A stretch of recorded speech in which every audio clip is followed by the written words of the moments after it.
dengarkan bacaan ayat suci Al-Quran yang akan dilantunkan oleh Teh Miftah. Kepada Teh Miftah, kami persilakan.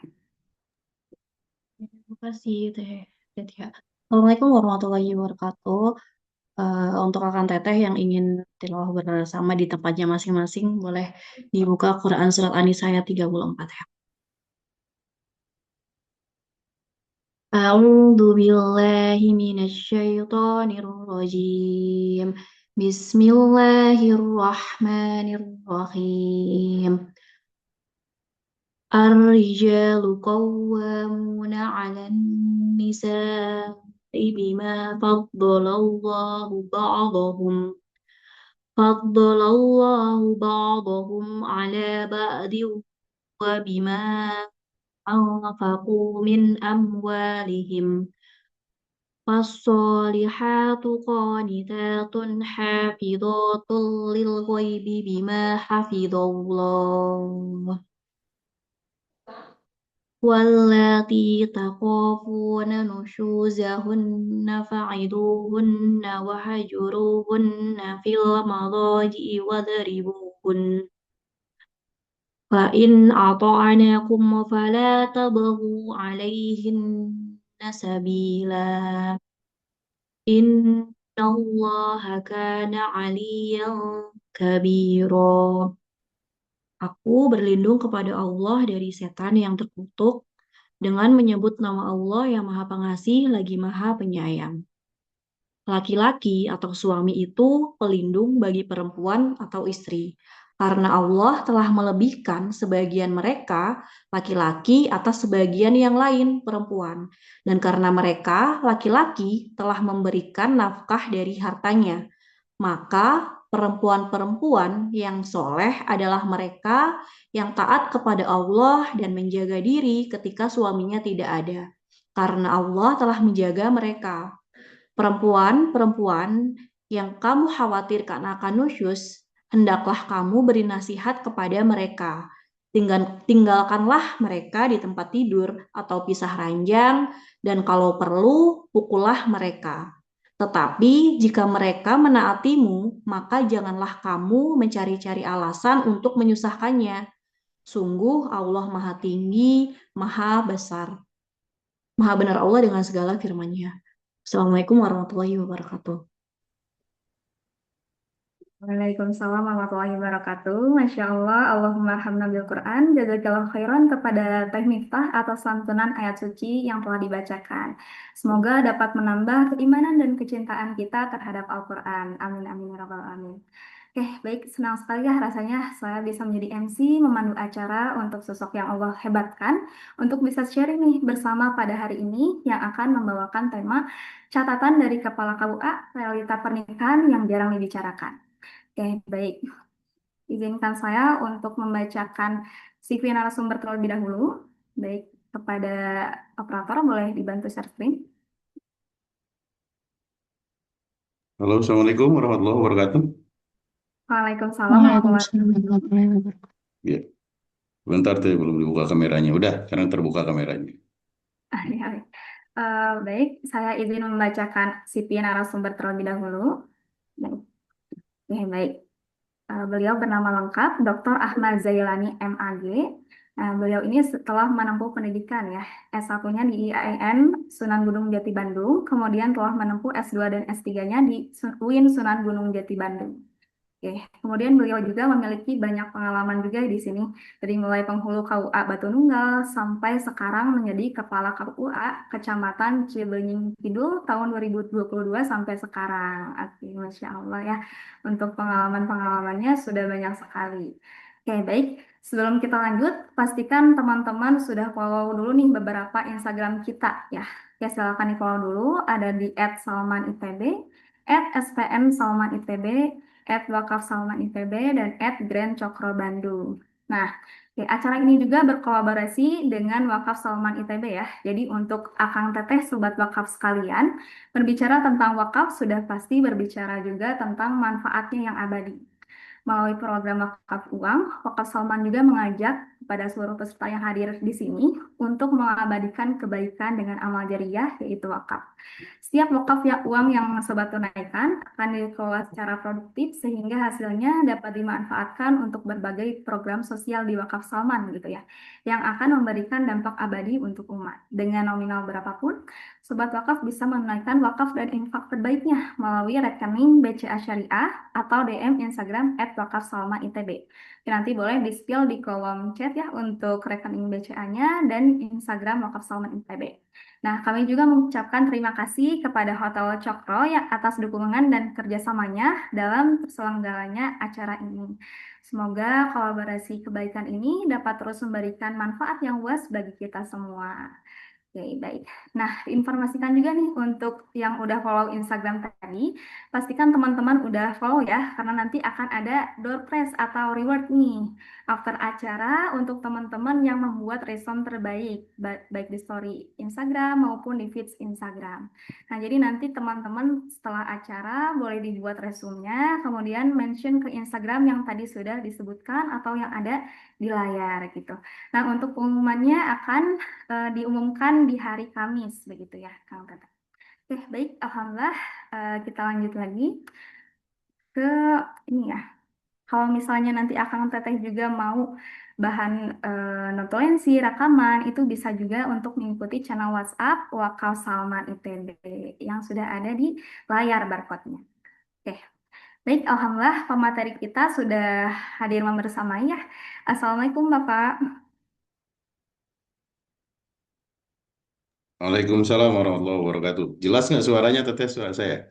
Alhamdulillah jelas Bapak. Ya, Oke, baik. bagaimana kabarnya hari ini Bapak? Sehat, sehat, sehat, sehat. Alhamdulillah Alhamdulillah. sehat ya Bapak. Oke, baik. Terima kasih banyak kepada Bapak yang udah bersedia ya untuk menjadi narasumber di acara Bincang Pernikahan Online kali ini. Tanpa berlama-lama lagi, silakan kepada Bapak untuk menyampaikan pemateriannya. Baik, terima kasih host kita dan seluruh panitia dari bidang dakwah Masjid Salman. Assalamualaikum warahmatullahi wabarakatuh. Waalaikumsalam warahmatullahi wabarakatuh. Bismillah, alhamdulillah, salatu wassalamu ala rasulillah. Muhammad ibn Abdullah wa ala alihi wa sahbihi wa mawala. Asyhadu an la ilaha illallah wa asyhadu anna Muhammadan abduhu wa rasuluh. Allahumma sholli ala sayyidina Muhammad wa ala alihi wa sahbihi ajmain amma ba'du. Terima kasih rekan-rekan semua panitia dari bidang dakwah Masjid Salman, pembawa acara juga Teretia, terima kasih dan tentu juga Akang Teteh semua yang hadir dalam kajian kita tentang pranikah ini yang di diinisiasi oleh bidang dakwah Masjid Salman. Terima kasih sekali saya diberikan kesempatan untuk bisa berbagi dan nanti bertukar pikiran dengan semua Akang dan Teteh, baik calon pengantin yang sudah siap atau calon pengantin yang sedang cari jodoh, tadi ada ya yang cari jodoh katanya, dan yang lain-lainnya. Baik, pada kesempatan malam ini kami ingin berbicara tentang catatan dari seorang kepala KUA ya tentang realitas pernikahan yang jarang dibicarakan ini. Kenapa ini penting untuk disampaikan? Karena memang inilah sesungguhnya yang menjadi PR terbesar kalau kita berbicara tentang pernikahan. Jadi bukan hanya kesiapan acara, kesiapan material dan sebagainya saja, bukan. Tapi justru menjelang pernikahan ini banyak konflik-konflik yang terjadi yang dilihat bahkan sampai ada yang membatalkan pernikahannya.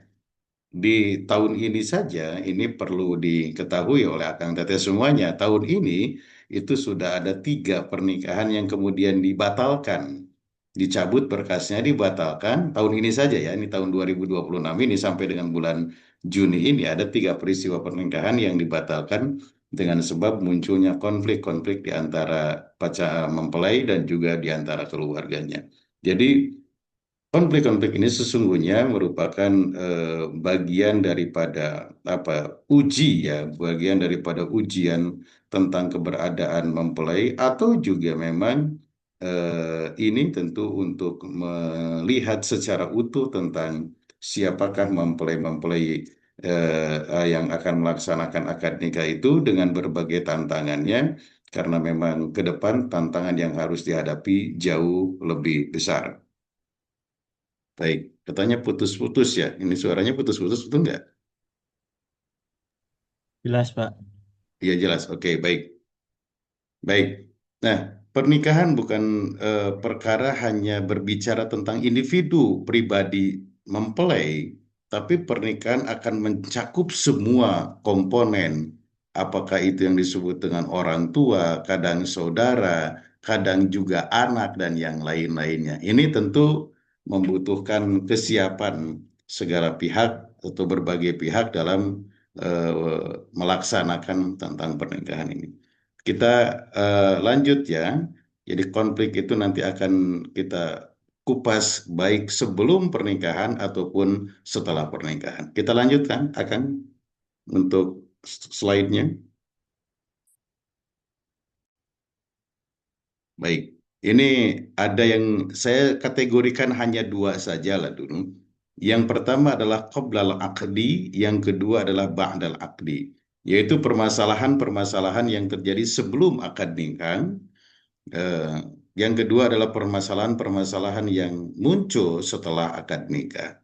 Nah, sebelum akad nikah memang akan sangat banyak sekali tantangan, ujian, dan cobaannya, ya terutama yang disebutkan bahwa pernikahan itu sebagai ibadah yang sangat panjang, sehingga penting persiapan bekal yang sangat besar dan banyak untuk menyiapkan sebuah ibadah yang itu adalah satu seumur hidup sampai dengan dipisahkan melalui kematian antara seorang suami dan seorang istri. Pasti tantangannya ini akan sangat banyak sekali. Sering saya menggunakan filosofi dari 5 jari ini ya. 5 jari ini, kita lihat saja 5 jari ini, Kang dan Teteh, kita lihat tangan sendiri saja ya. Jadi sampai saat ini kita ini masih berada di pada posisi jari kelingking ini. Jadi sehebat apapun kita adalah seorang anak, di mana kita memiliki orang tua yang kesemuanya itu dalam berbagai tingkatan tradisi ataupun agama kepatuhan terhadap anak, ya terhadap orang tua, kadang ada yang bertentangan dengan keinginan pribadi masing-masing. Yang kedua, ini dengan jari manisnya. Idealisme yang terjadi pada masa remaja dewasa ingin terlihat bagus, indah, hebat, dan yang lain-lainnya. Nah, ini pada masa ini dan kita menginginkan kesempurnaan yang dilaksanakan dalam akad nikah. Kenapa? Itu semuanya diinginkan karena memang terlambangkan dengan jari manis ini ya. Jari manis ini yang tempat menyimpan cincin itu adalah lambang kita saat ini yang belum memasuki satu fase berikutnya, yaitu fase berkeluarga. Dan semuanya ingin terlihat indah. Dan ini terjadi qoblal akdi. Tapi tantangan yang ditujunya adalah ini adalah fase pernikahan.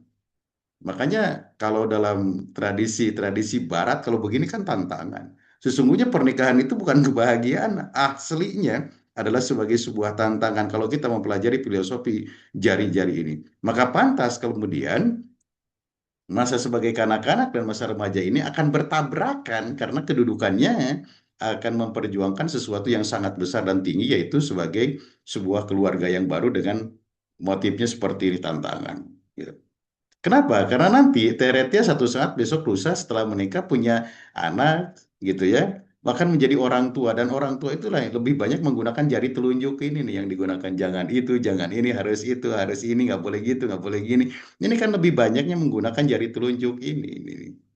Ini filosofinya. Dan kemudian kesuksesan dalam keluarga itu bukan karena ini, bukan karena ini, bukan karena ini, juga bukan baru mencapai ini, tapi karena ini. Tergantung nanti mau bisa begini, inilah sukses keluarga. Kalau terbalik, ya gagal keluarganya. Jadi saya mencermati tentang filosofi 5 jari ini, pastilah untuk memperjuangkan sesuatu yang sangat tinggi itu akan terjadi pertentangan. Idealisme remaja akan bertentangan dengan orang tua, kemudian masa kanak-kanak dengan masa kesuksesan kehebatan dalam keluarga. Itu wajar.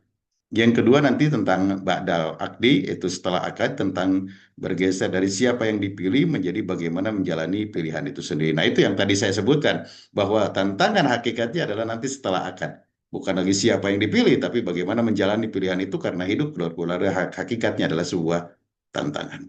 Kita lanjut. Nah, ini nih persoalan nih. Katanya mau ibadah. Ya Teh Ritia, ya nikah itu ibadah, ibadah panjang, penyempurna agama, sebagainya dan sebagainya dan sebagainya.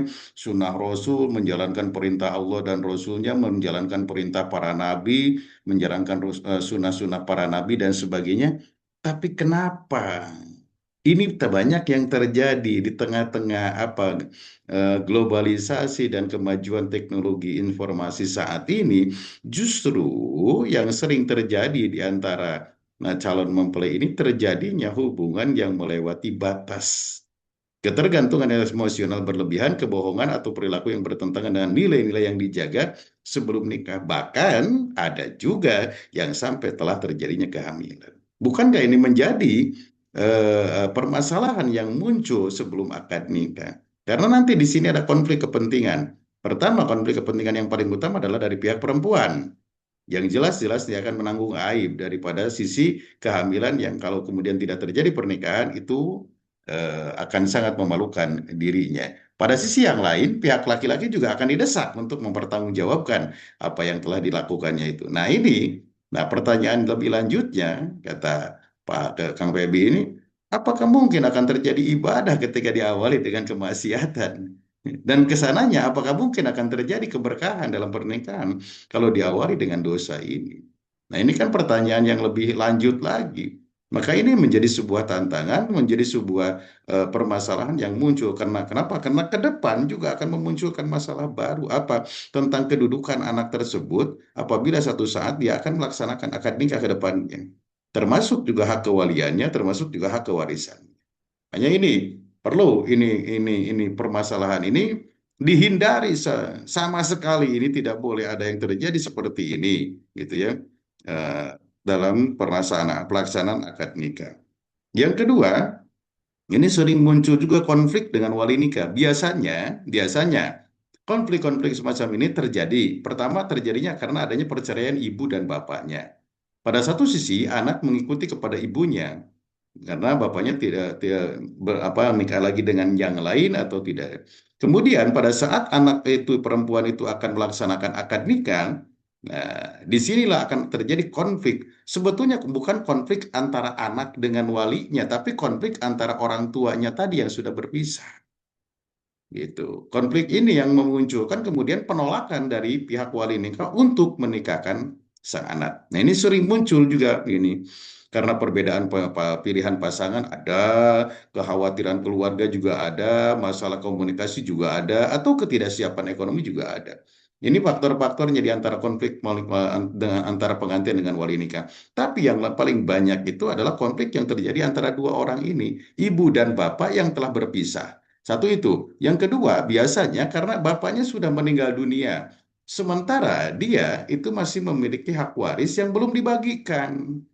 Padahal yang menjadi ahli waris diantaranya adalah pamannya atau saudara daripada bapaknya itu. Nah, karena belum dibagikan, maka ada penolakan dari sang paman itu atau dari saudara itu kadang-kadang itu untuk menjadi wali nikah. Dan ini gitu ya.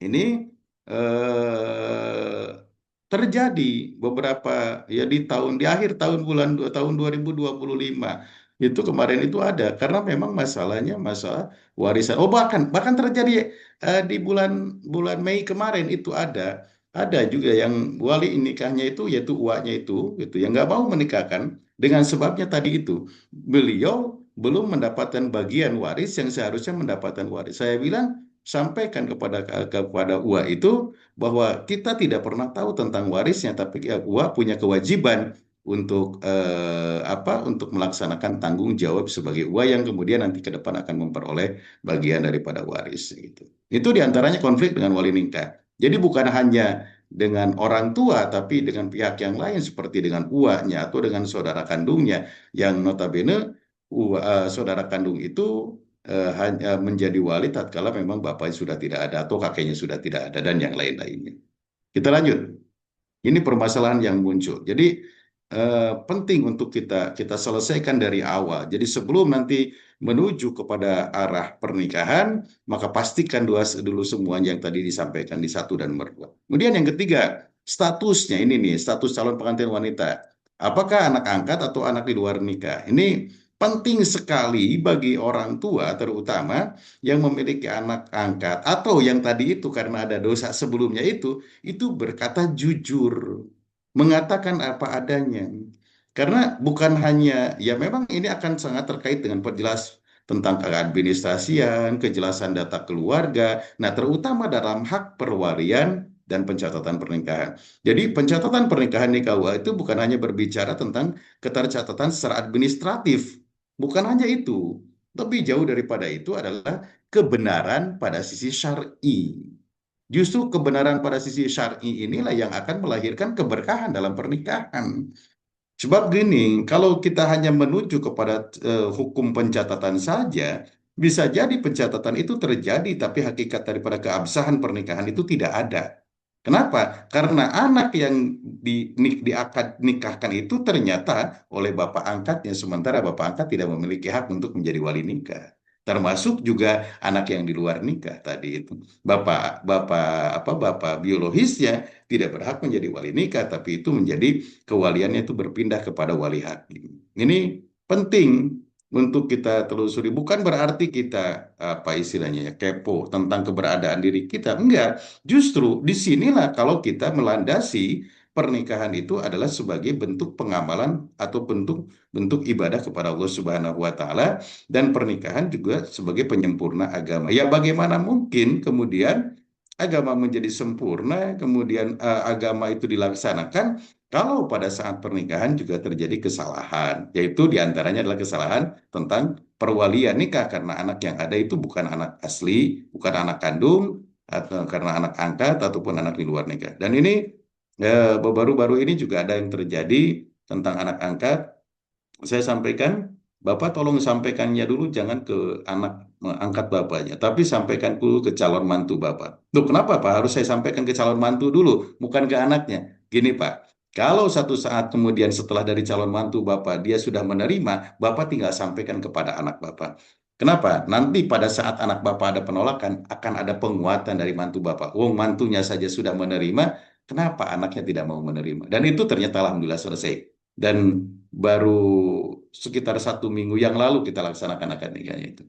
Itu penerimaannya. Jadi akhirnya ada keterangan bahwa yang itu adalah anak angkatnya. Padahal secara administratif di akte kelahirannya, di ijazah anaknya, di kartu keluarganya dan sebagainya itu dinasabkan kepada bapak angkatnya. Padahal tidak boleh seperti itu. Karena pengangkatan anak itu harus tetap mengembalikan kepada bapak aslinya.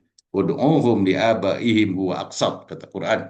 Jadi panggillah mereka dengan menyebut nama bapak-bapak aslinya karena itulah yang paling adil untuk penyebutan itu. Kemudian ini juga waris yang belum terselesaikan. Masih yang tadi waris yang belum terselesaikan. Ini kadang ada konflik keluarga lama ya, harta orang tua, sengketa saudara, atau pembagian yang tertunda. Dan biasanya kalau calon mempelai itu adalah antara duda dengan janda, di mana anak-anaknya sudah pada besar. Nah, ini kaitan dengan masalah ini, biasanya anak-anak sudah dewasa, gitu ya. Kemudian warisnya belum dibagikan, bapaknya atau suaminya bapaknya itu atau ibunya itu ingin menikah lagi. Ada sebuah kekhawatiran tentu dari anak-anaknya atau dari ahli warisnya bahwa nanti harta waris yang dimiliki itu justru dimanfaatkan oleh pasangan yang baru itu. Nah, makanya ini juga penting gitu. Ini terjadi beberapa waktu yang lalu ya, yang datang ke kantor saya untuk berkonsultasi seperti itu. Saya sampaikan, ini kalau nggak salah rencana pernikahannya itu 2 minggu ke depan ya ini baru akan terjadi Teretia ini di mana anak-anaknya menolak justru ini anak-anaknya menolak. Saya sampaikan kepada anak-anaknya tidak ada alasan seorang anak untuk menolak mencegah pernikahan bapaknya, tapi ada hak seorang bapak untuk mencegah pernikahan anaknya. Persis seperti tidak perlu orang tua meminta izin daripada anak untuk menikah, tapi anak harus meminta izin dari orang tuanya untuk menikah. Maka dalam hal ini penting untuk kemudian kalau terjadi seperti ini, artinya diselesaikan dulu tentang warisnya supaya nanti ke depan gitu ya, tidak lagi menimbulkan permasalahan. Ini bahkan sebelum akad nikah itu sampai datang ke KUA.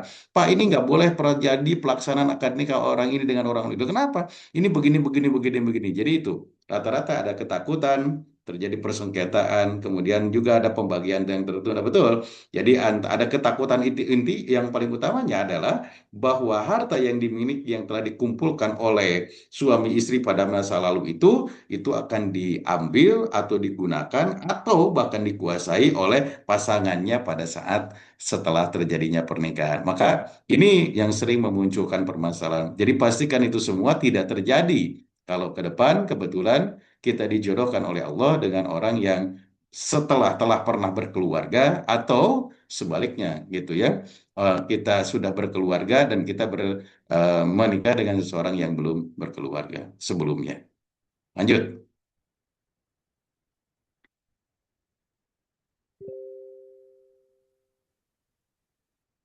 Lanjut, Pak.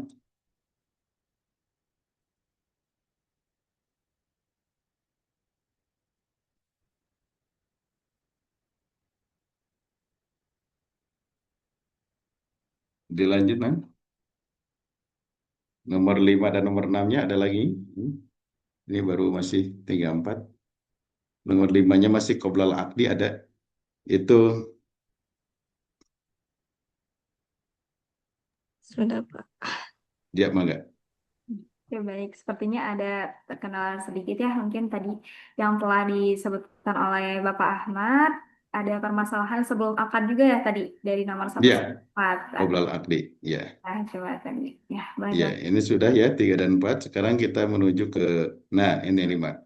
Waktu dan tempat akad sudah ditetapkan padahal masa idah belum selesai. Nah, ini penting juga bagi seorang laki-laki yang akan menikahi orang yang pernah menikah atau seorang janda atau seorang duda, ini penting untuk menghitung masa iddah ini. Karena dalam aturan yang ada saat ini, baik laki-laki ataupun perempuan itu akan memiliki, jelas untuk perempuan jelas memiliki masa iddah, dan untuk seorang laki-laki itu bahasanya adalah mengikuti masa iddah dari mantan pasangannya. Gitu ya. Jadi mantan istrinya itu mengikuti bahasanya, mengikuti masa iddah dari mantan pasangannya atau mantan istrinya. Maka ini kejadian di bulan Mei kemarin yang kemudian jadinya ditolak. Padahal sudah ditentukan tempatnya di tempat yang cukup mewah, ya di kota Bandung ini cukup mewah, cukup terkenal. Tapi setelah dihitung sama saya masa idahnya, ini belum selesai di bulan Juni ini dan baru bisa didaftarkan itu nanti di bulan Juli. Padahal dia sudah menentukan akad nikahnya itu di bulan Juni ini. Kalau tidak salah tanggal 20 tadinya.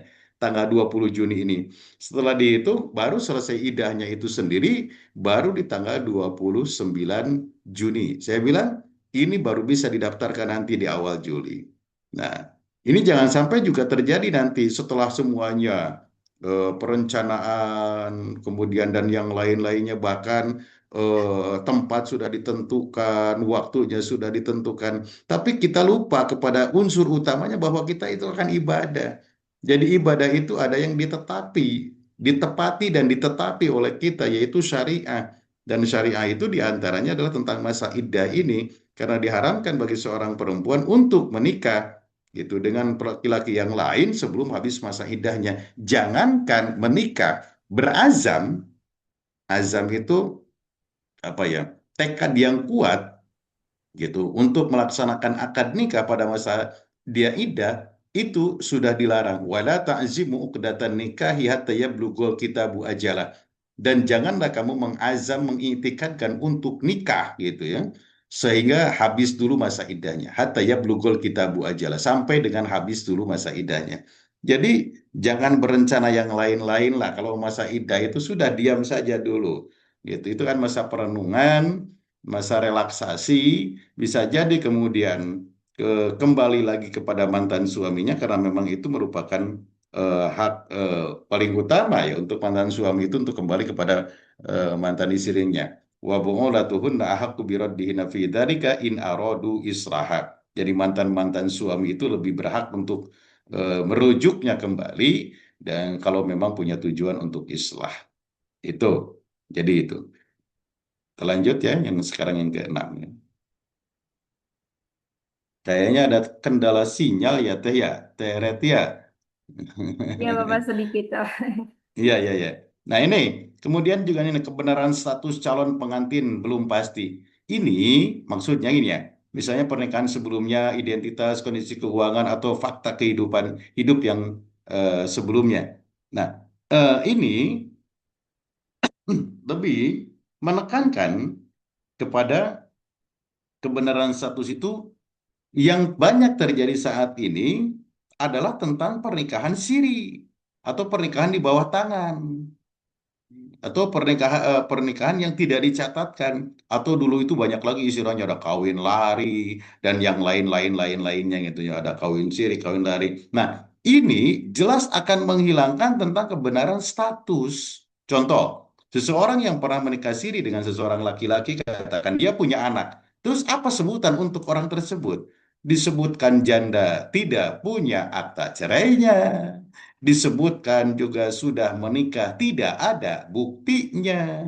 Disebutkan perawan, dia sudah punya anak. Kan bingung statusnya Teretia kalau yang kayak gitu.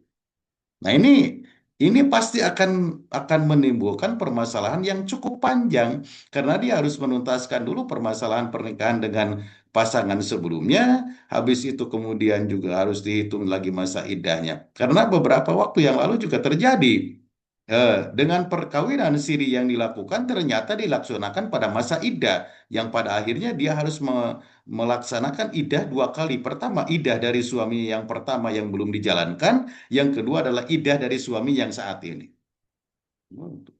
Itu lebih capek lagi kan kalau yang seperti itu kan itu. Jadi ini penting. Jadi kebenaran status calon pengantin yang belum pasti ini penting untuk di ini apa dipahami oleh kita semuanya dan ini muncul permasalahan ini yang tentu ini terjadi karena maaf ya bahasa saya banyaknya adanya oknum yang kemudian memfasilitasi hal ini terjadi perkawinan-perkawinan yang seperti itu yang tidak dapat dipertanggungjawabkan tapi secara hukum agama ini akan sangat mengikat kepada mereka. Apalagi kalau kemudian si istrinya itu ditinggal pergi tanpa kata, tanpa kalimat, tanpa bahasa yang mengindikasikan bahwa tidak ada perceraian walaupun dalam perkawinan siri.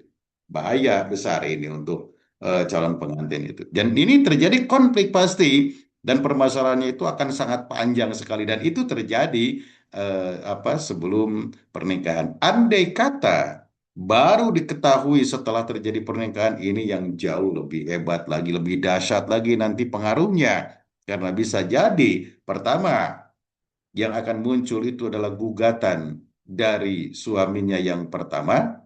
Yang kedua, bisa jadi ini kemudian melahirkan hukum poliandri. Yang ketiga, pada akhirnya bisa jadi melahirkan hukum pidana membawa kabur istri orang lain. Wah, berat kalau sudah seperti itu. Itu ya. Oh, ini terlalu panjang nih, terlalu jauh ini. Bukan ini. Ini ba'dal akdi sudah terlalu enam. Ya, tadi masih qoblal akdi. Sebelumnya lagi jauh, masih jauh ini, terlalu jauh teh. Ini slide-nya terlalu jauh, dibalikan lagi aja.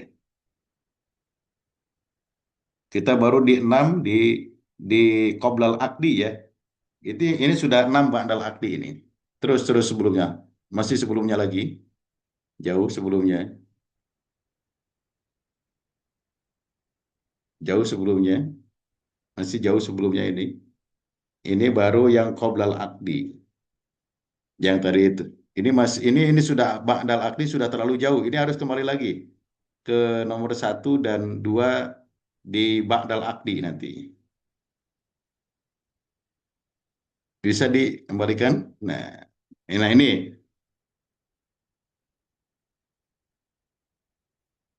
Oke deh. Share screen lagi ya.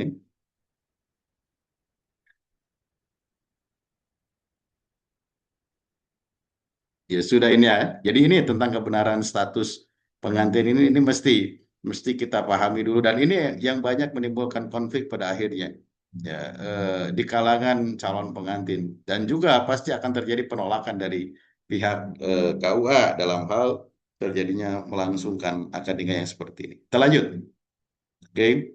Jadi kalau itu tadi permasalahan-permasalahan yang terjadi sebelum terjadinya akad, nah dan ini adalah permasalahan-permasalahan antara suami istri tadi untuk menjalani kehidupan rumah tangga. Kalau tadi awal kan memilih, nah sekarang menjalani kehidupan berkeluarganya. Nah ini yang pertama, ini ada yang paling banyak disampaikan, yang paling banyak dikeluhkan, kemudian juga paling banyak dihadapi oleh mempelai setelah pelaksanaan akad nikah, ini adalah beban keuangan pasca resepsi. Ini Kang, ini ini sesuatu yang memang apa ya, Kang Febi, ini sesuatu yang lumrah terjadi ya Kang Febi, karena sekecil apapun yang namanya resepsi, Teretia, Kang Febi dan yang lain-lainnya, Akang dan Teteh pasti akan mengeluarkan anggaran.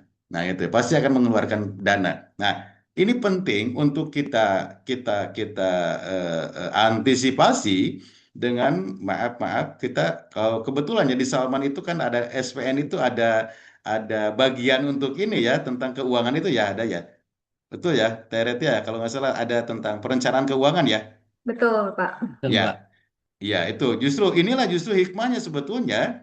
Jangan sampai terjadi baru menyelesaikan pernikahan, baru habis bulan madu 1-2 minggu sudah datang tagihan. Nah ini, makanya ini penting ilmu tentang perencanaan keuangan seperti yang Kang Pebi Teretia di apa saat ini dengan apa SPN itu sangat hebat sebetulnya. Justru salah satunya adalah untuk mengantisipasi munculnya permasalahan yang sangat baru pada saat orang baru selesai melaksanakan akad nikah.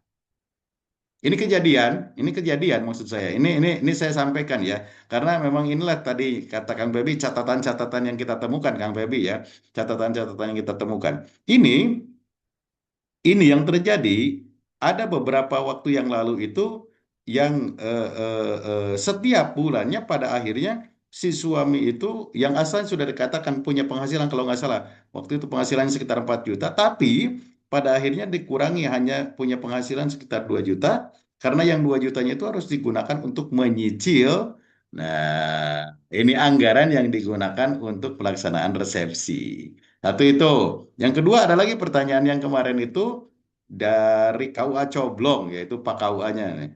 Ini yang menggunakan mas kawin, tapi mas kawinnya masih nyicil, masih di BSI dengan logam mulia katanya itu. Ini bagaimana? Saya bilang ganti saja sudah, nggak usah dengan seperti itu. Karena pada akhirnya itu akan melahirkan beban keuangan pasca resepsi. Apa beban keuangannya? Cicilan mas kawin itu harus dibayarkan tetap, sementara nafkah itu juga harus diberikan kepada istrinya. Artinya bahwa tatkala Anda mencicil mas kawin itu, sesungguhnya Anda tidak mencicil mas kawin, tapi Anda mengambil hak daripada istri Anda. Jadi jangan sampai seperti itu terjadi. Dan ini pasti masalah keuangan ini karena sangat sensitif akan menimbulkan konflik yang berkepanjangan antara suami dan istri, apalagi kemudian bisa menimbulkan ungkit-ungkitan gitu ya, ya. Pasti. Kemudian ini ada kecanggungan komunikasi dengan mertua. Ya, baik. Akang Teteh semuanya termasuk para panitia, ini kecanggungan komunikasi itu apalagi kalau ada yang berbeda latar belakang budaya, ada latar belakang agama gitu kan, karena ada juga yang mualaf putranya, kemudian orang tuanya masih belum, kemudian juga yang lain-lainnya keluarga besarnya masih beragama yang lain. Ini akan terjadi kecanggungan komunikasi dengan seluruh keluarganya, bukan hanya dengan mertuanya saja, tapi dengan seluruh keluarga. Karena beberapa waktu yang lalu juga saya pernah mengalami hal itu. Melaksanakan akad nikah, kemudian si Bapak Wali ngomong begini, Pak Ahmad, mohon izin Pak Ahmad katanya, ada apa Pak? Ini keluarga laki-laki itu hanya 2 orang yang muslim, dia sama adiknya, sementara bapak dan ibunya masih non-muslim. Kemudian juga kakak-kakaknya juga yang lainnya masih non-muslim. Dan keluarga yang datangnya itu semuanya adalah non-muslim. Akhirnya saya ketika membaca salam saja, jadi semuanya saya sebutkan salamnya. Assalamualaikum warahmatullahi wabarakatuh. Selamat pagi, salam sejahtera buat kita semua. Om Swastiastu, Namo Buddhaya, salam kebajikan. Terus semua jadi saya sebut. Dan setelah itu mereka ketawa semuanya. Saya baru kali ini lihat Pak Penghulu mengucapkan salam, semua salam disebutkan katanya. Karena memang berbeda. Nah, itu ya. Karena yang datang itu kemarin rata-rata orang Chinese. Gitu. Jadi ini pasti akan menimbulkan kecanggungan komunikasi. Nah, kecanggungan komunikasi dengan mertua dan seluruh keluarganya yang tadi itu akan melahirkan kesalahan persepsi. Persepsi terhadap menantu, persepsi terhadap mertua. Kesalahan persepsi antara menantu dan mertua itu akan menimbulkan konflik antara suami istri. Disangka oleh istrinya, suaminya tidak mau nanya. Padahal bingung suaminya mau nanya apa.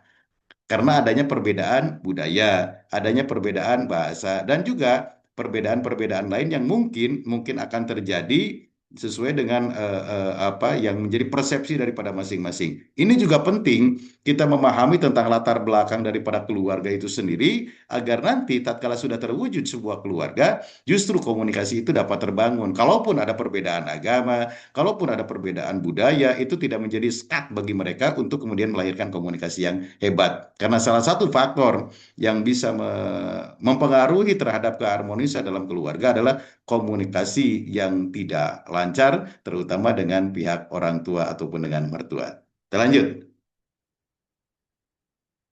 Duh. Kita lanjut. Nih, jauh teh, loncat teh.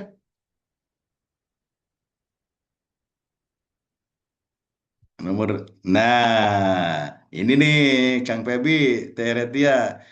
Baru muncul kelihatan sikap aslinya suami dan istri itu setelah nikah. Jadi saat proses ta'aruf betul muncul mayoritas yang muncul mayoritas itu dalam versi terbaik. Saya sering sampaikan kalau lagi pacaran itu ta'aruf itu pasti sinetron semuanya itu yang baik-baik saja karena sudah melalui editing gitu ya. Tapi yang kurang baiknya itu akan sangat terlihat justru nanti setelah akad nikah. Nah, karakteristik asli suami dan istri itu ada yang disebut dengan periode dua. Ini ya, ini teorinya ya. Teori ini Kang Febi, Teretia, dan Kakang Teteh semuanya saya temukan dalam buku pembinaan, media pembinaan tahun 1984. Mungkin Kang Febi juga belum lahir ya, tahun 84 ya. Nah ini, saya temukan di catatan itu ada teori 2, 5, 10, 15, dan 25. Ya.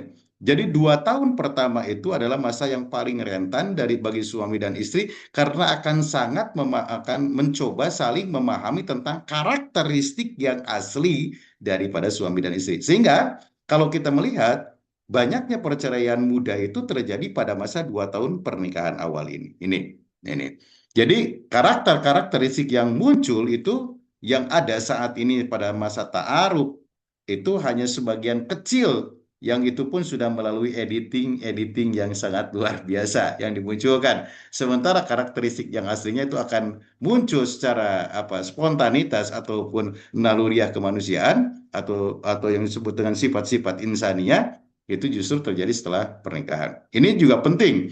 Kalaupun ada perubahan-perubahan yang terjadi pada sikap seorang istri, perubahan-perubahan yang terjadi pada sikap seorang suami, itu adalah sesuatu yang nampak aslinya sebagai manusianya itu justru setelah menikah, bukan sebelum nikah. Jadi jangan terjebak oleh sesuatu yang manis sebelum nikah, padahal nanti ada sesuatu yang bisa membahayakan pasca pernikahan. Tapi penting kita juga menilai secara objektif gitu ya. Bagaimana sebetulnya hal itu nanti bisa melihat kepada latar belakang dan sebagainya dan sebagainya. Baik. Kemudian lanjut ada anak-anak bawaan dari pasangan. Ini pada pernikahan lanjutan biasanya betul ya. Jadi pernikahan sambungan setelah seseorang ditinggal mati oleh suami atau istrinya atau bukan kalau terjadi kegagalan pernikahan pada sebelumnya.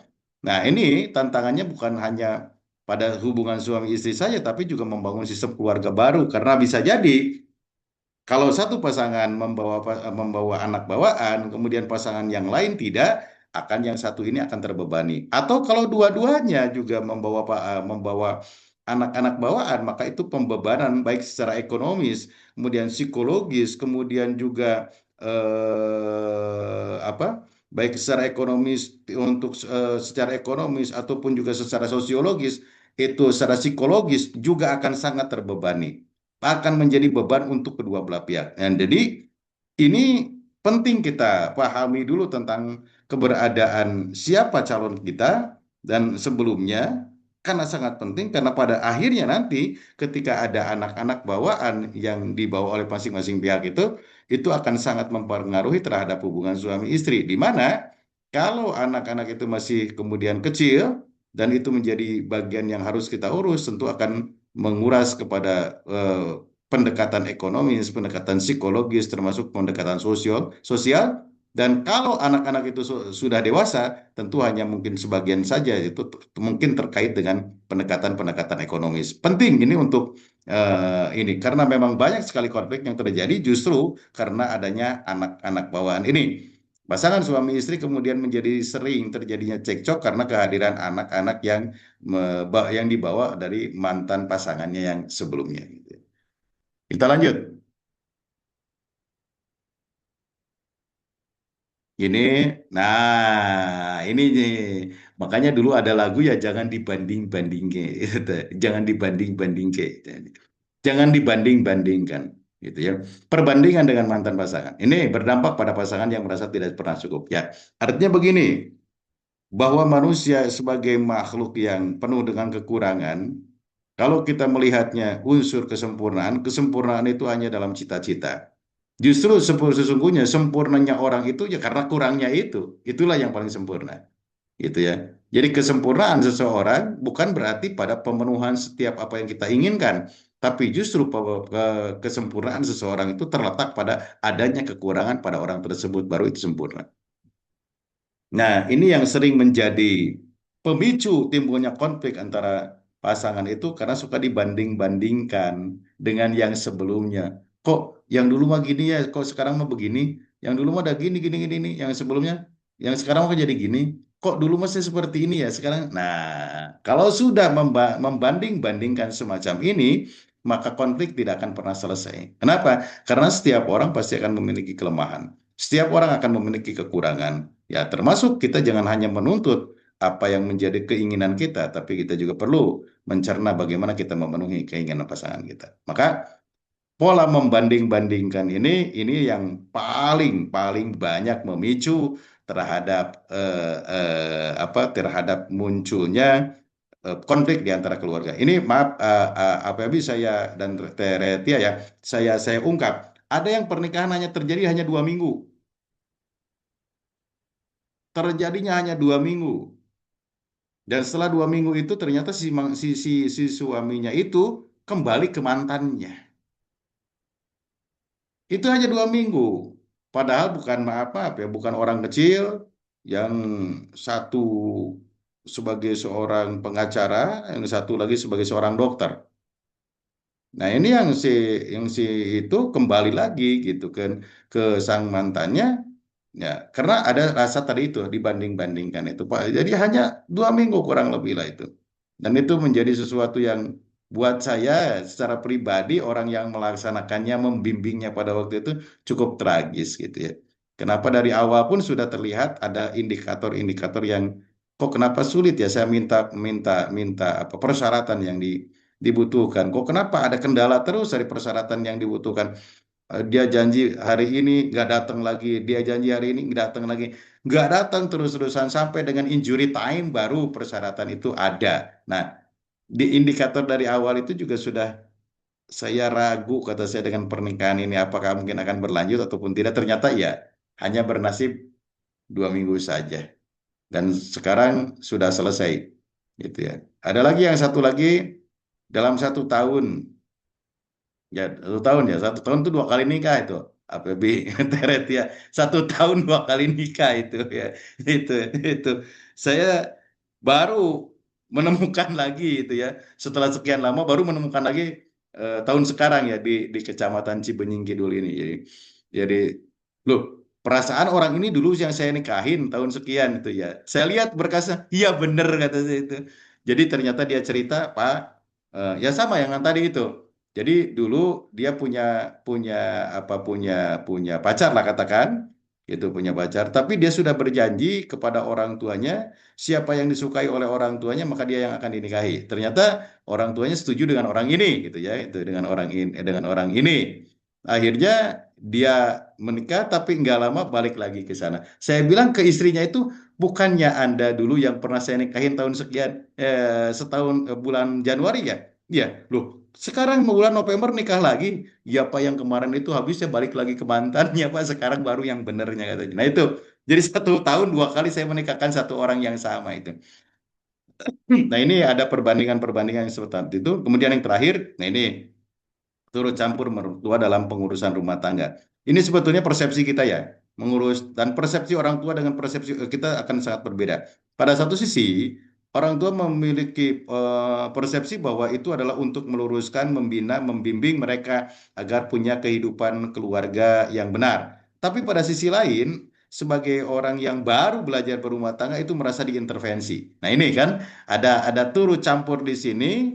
eh, Adalah dalam pengurusan rumah tangga, kadang karena ada banyak perbedaan persepsi. Satu sisi orang tua menginginkan anaknya terbaik sehingga dia memberikan bukan aturan lah, memberikan seolah-olah dirasakan sebagai sebuah bentuk pengaturan, tapi pada sisi lain anak tidak diberikan kebebasan dan seolah-olah itu terjadi intervensi dalam keurusan kehidupan rumah tangga. Ini hal-hal yang 6 hal yang paling sering muncul dalam yang menyebabkan konflik-konflik di dalam keluarga yang tadi itu umumnya terjadi di 2 tahun awal masa pernikahan, setelah pernikahan itu, dan itu justru yang banyak sekali menjadi bibit pada keretakan keluarga. Nah, tema-tema ini ataupun hal-hal ini diangkat dan nanti dengan catatan-catatan yang lainnya juga nanti ada lagi kalau ke depan ada lagi yang akan dibahas.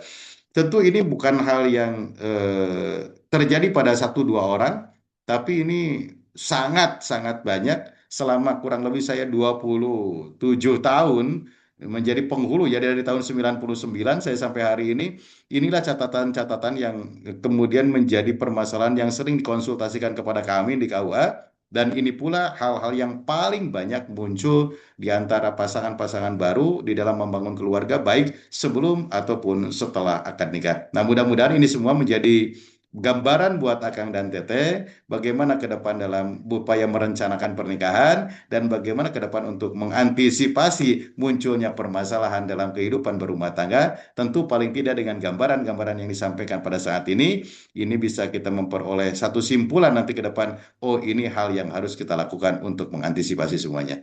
Saya kira itu saja dulu yang disampaikan. Nanti kita lanjut dengan diskusinya. Wallahu a'lam bishawab. Hanya Allah lah yang lebih mengetahui tentang kebenaran yang sesungguhnya. Kalaupun ada yang mau ditanyakan, kalaupun ada yang mau kita diskusikan, mari kita diskusikan bersama. Assalamualaikum warahmatullahi wabarakatuh. Waalaikumsalam warahmatullahi wabarakatuh. Masya Allah, jazakumullah khairan kepada Bapak ya atas Jazakallah sana pemaparan jasa. yang begitu luar biasa dan insightful banget ya Pak tadi. Jadi udah bahas permasalahan sebelum akad itu ternyata banyak juga ya Pak. Terus Betul, betul. permasalahan setelah akad nih yang sebenarnya gitu ya Pak tadi. Iya, betul. Dari Betul, ada betul. perbandingan dari antara keluarga mungkin ya antar pasangan itu membandingkan dengan sebelumnya gitu dan Iya, lain-lain. Ya betul, baik. betul, betul, betul. Sekarang kita akan masuk ke sesi tanya jawab nih. Jadi untuk Iya, iya. teman-teman yang akan bertanya, boleh banget buat raise hand dulu, atau boleh ketik pertanyaan di kolom chat Zoom ya. Ya, nanti akan saya bacakan satu persatu. Tapi untuk yang mau raise hand dan on mic akan saya dahulukan. Baik. Bagaimana? Ada yang mau bertanya? Akan teteh sekalian? Enggak, walaupun ada mangga. Oke, mungkin dari saya dulu ya Pak. Mungkin saya ada Boleh, sedikit pertanyaan. mangga, mangga. Oke, tadi kan ada permasalahan setelah akad itu yang ada perbandingan gitu ya Pak. Ya, Seringkali tadi juga kasusnya dari Bapak baru juga 2 minggu udah pisah lagi gitu ya Pak. iya Nah, betul. karena emang ada faktornya juga. Nah itu, bagaimana sih Pak cara untuk mengantisipasi dan mengetahui gitu, bagaimana sih orang itu tuh udah berdamai dengan masa lalunya gitu Pak? Apa faktor Ya, yang bisa kita lihat gitu Pak? ya. Jadi begini, sebetulnya setiap orang itu memiliki masa lalu. Pasti. Setiap orang memiliki masa lalu. Kita adalah produk dari masa lalu. Ya kan, orang tua kita kan. Kita produknya sekarang ini. Dan kita menjadi produser dan juga bagi anak-anak kita ke depannya untuk masa depan. Jadi kita dianggap sebagai masa lalu. Setiap orang pasti akan memiliki masa lalu. Dan masa lalu itu tidak bisa dihapuskan bagaimanapun juga. Nah, Masa lalu itu tidak akan pernah bisa terhapuskan. Kenapa? Kalau kita menghapuskan masa lalu kita, artinya kita tidak mengenang, tidak pernah mengenang, kemudian tidak pernah mengenal, dan juga tidak pernah merasa bahwa kita dilahirkan dari orang tua. Kalau kita menghapuskan masa lalu, sesungguhnya masa lalu itu harus ditinggalkan, bukan untuk dihapuskan, karena tidak mungkin akan dihapuskan. Nah, apa? Kalau sekarang ada Kang Pebi, ada Tete di sini, gitu ya, Teh Retia, itu kan belum tentu di sini bersama dengan keluarga, dengan orang tuanya. Bisa jadi kita berasal dari mana, datang ke Bandung, kita sekolah di Bandung, kan orang tuanya ditinggalkan. Tidak, kemudian kita bareng-bareng dengan mereka. Nah, masa lalu itu sesungguhnya sesuatu yang harus kita tinggalkan. Untuk apa? Karena kita punya tujuan ke depan, yaitu membangun keluarga. Kalau kita masih mengingat, mengungkit, dan berada dalam hal tersebut, ya artinya kita masih terjebak dalam masa lalu kita. Dan itu tentu hanya akan melahirkan kerugian bagi diri kita. Jadi, setiap orang pasti sekali lagi masih memiliki masa lalu itu, dan masa lalu itu bukan untuk dihapuskan, bukan untuk dilupakan, tapi untuk ditinggalkan. Allah malam bisawab. Insya Allah, Pak, jawabannya. Terima kasih banyak, Pak. Sangat Ya, menjawab tadi ya, Pak. Oke. ya, Kita beralih ke pertanyaan yang ada di kolom chat room. Ini sudah ada yang ya. bertanya dari Teh Enggak. Rahma Ramadhani Sobahal Fauziah. Bismillah, izin bertanya Bapak, bagaimana pandangan Bapak terkait yang berhasil menikah tapi melalui pacaran yang bertahun-tahun? Terus bagaimana untuk para jomblo nih mempertahankan prinsip untuk tetap jomblo gitu? Nah, lalu kedua, pertanyaan yang paling tajam nih untuk laki-laki yang mau mendekati kita dan suka Iya, beriming-iming, aku serius sama kamu. Nah, pertanyaan yang paling pas itu gimana, Pak? ya. Jadi Jadi ada begini, eh, kalau kalau saya tadinya berangkat dari seorang musisi ya, jadi bahasanya gini, ajarilah aku bahasa cintamu agar ku mudah agar agar bisa agar ku ucap mudah kepadamu, tapi ajarilah aku cara mencintamu biar kita bisa bersama sejalan selamanya. Jadi ajarilah bagaimana saya bisa mencintai engkau, bukan saya mencintai engkau karena belum tentu itu bisa diterima. Tapi ajarkanlah kepada saya bagaimana saya harus mencintai engkau. Dengan menghormatinya, dengan memuliakannya, dengan bahasa yang bagusnya, dengan sikap yang ramahnya. Kan itu diajarkan mencintainya. Karena dengan kata-kata itu, ya, makanya kata Zamrud itu bukan ku tak mau mengucap segala kebaikanmu, bukan gitu ya. Itu. Jadi itu nasihat sebetulnya. Tapi yang paling pokoknya adalah ajarilah aku cara mencintamu agar kita berdua sejalan selamanya. Jadi itulah pentingnya bagaimana sesungguhnya kita berkomunikasi pada saat ta'aruf ini, mengajarkan seperti ini saya membicarakan tentang diri saya, itu pada hakikatnya kita sedang mengajarkan kepada pihak lain bagaimana cara dia bisa mencintai kita. Allah alam bisawab. bahwa tadi ajari aku mencintaimu agar kita bisa sejalan selamanya. Selamanya. Pak, Iya, insya Allah. itu betul itu. Tinggi Coba begitu buka ya, aja Pak. itu. Lagu Jamrud itu ada kalimat terakhir itu. Itu Bagaimana kalimat. Teh Rahma? Apakah sudah terjawab? Teh Rahma, Teh Rahma Ramadhani. Sudah, Sudah katanya alhamdulillah tuh. sudah. Masya Allah. Alhamdulillah. Alhamdulillah, terima kasih Bapak atas jawabannya. Kita beralih lagi nih, Sama-sama. yang bertanya lagi dari Teh Dewi Karahayu.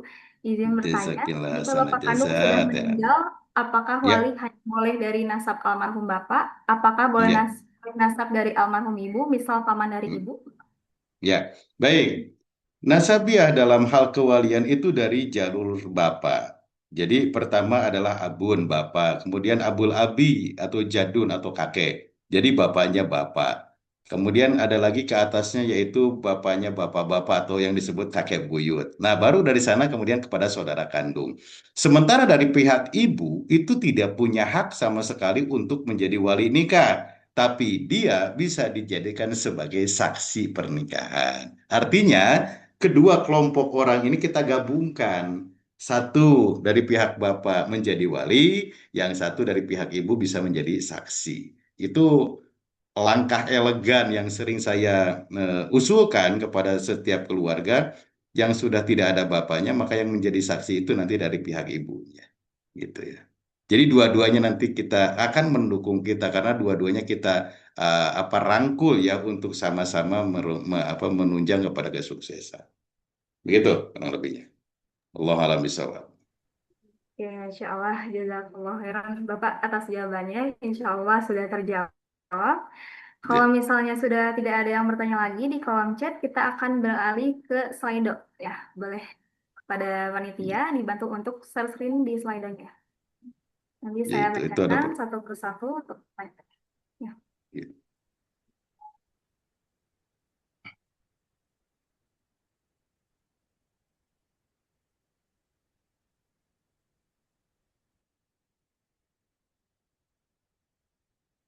Sudah tidak ada lagi yang bertanya, Teh.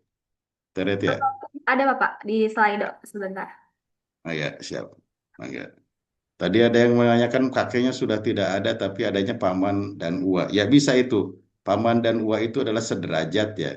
Tadi saya sekilas baca, ada paman dan uwa. Oke, paman dan uwa itu sederajat. Kita tidak harus menentukan uwanya yang menjadi wali. Kita juga tidak perlu mengharuskan kepada paman yang menjadi wali. Siapapun di antara paman dan uwa yang paling soleh, itulah yang harus menjadi wali. Jangan kita berpatokan kepada ini yang paling tua. Enggak demikian adanya. Karena kita berbicara tentang syariat agama, maka yang harus kita kedepankan adalah kebenaran dalam beragama. Ya, salah satu bentuk kebenaran dalam beragama itu adalah adil. Tadi saya baca ya sekilas tadi pertanyaannya muncul. Jadi kalau pamannya lebih soleh daripada uaknya, kita tarik pamannya. Biarkan uaknya menjadi saksi, pamannya yang menjadi wali. Itu aja. Jadi kedua-duanya kita akomodir, tidak ada pertentangan, dan kedua-duanya merasa sebagai orang yang ditempatkan atau yang seperti yang lainnya juga gitu ya. Begitu kurang lebihnya. Jazakallah sana jasa. Terima kasih sama-sama Teh Dewi. Oke. Adanya case-case permasalahan sebelum akad nikah itu. Bapak izin bertanya dengan adanya case-case permasalahan sebelum akad itu, ya terus Teh Aza, ada apa lagi itu? Oke, itu sebetulnya apakah itu ada yang merupakan petunjuk atau semua itu adalah permasalahan umum sehingga pernikahan tetap bisa dijalankan saja, Ya, Bapak? bisa jadi dua hal itu sebetulnya. Case-case yang terjadi sebetul itu di sana itu. Kalau kemudian kita mau melanjutkan, melanjutkan dalam jenjang pernikahan, ya kita harus menyelesaikan dulu semua cases yang terjadi itu. Artinya permasalahan itu terjadi dan kita selesaikan dulu, baru kemudian kita melangkah lebih jauh lagi. Dan kalau kemudian kita menganggap bahwa permasalahan-permasalahan yang muncul itu justru akan menjadikan kerumitan kita ke depan dalam mengarungi kehidupan rumah tangga, ya kita tinggal mengambil kesimpulan, melanjutkankah ataukah kemudian kita menghentikankah. Bisa jadi karena dua hal itu bisa menjadi dua indikator bagi kita. Pertama, ada tantangan tersendiri agar kita maju untuk menyelesaikan permasalahan, supaya nanti ke depan tidak ada permasalahan lagi. Atau yang kedua, permasalahan itu menggambarkan tentang kerumitan yang akan dihadapi oleh kita di masa yang akan datang. Itu bisa jadi. Terserah nanti bagaimana kita menyimpulkan tentang permasalahan itu yang muncul. Gitu ya. Wallahu a'lam bishawab. Insya Allah ada beberapa kemungkinan ya berarti ya Bapak. Betul, betul ya. Ya seperti tadi kan saya sampaikan ya, indikatornya nih orang susah banget diminta persyaratan. Ini ada apa? Ini ada apa?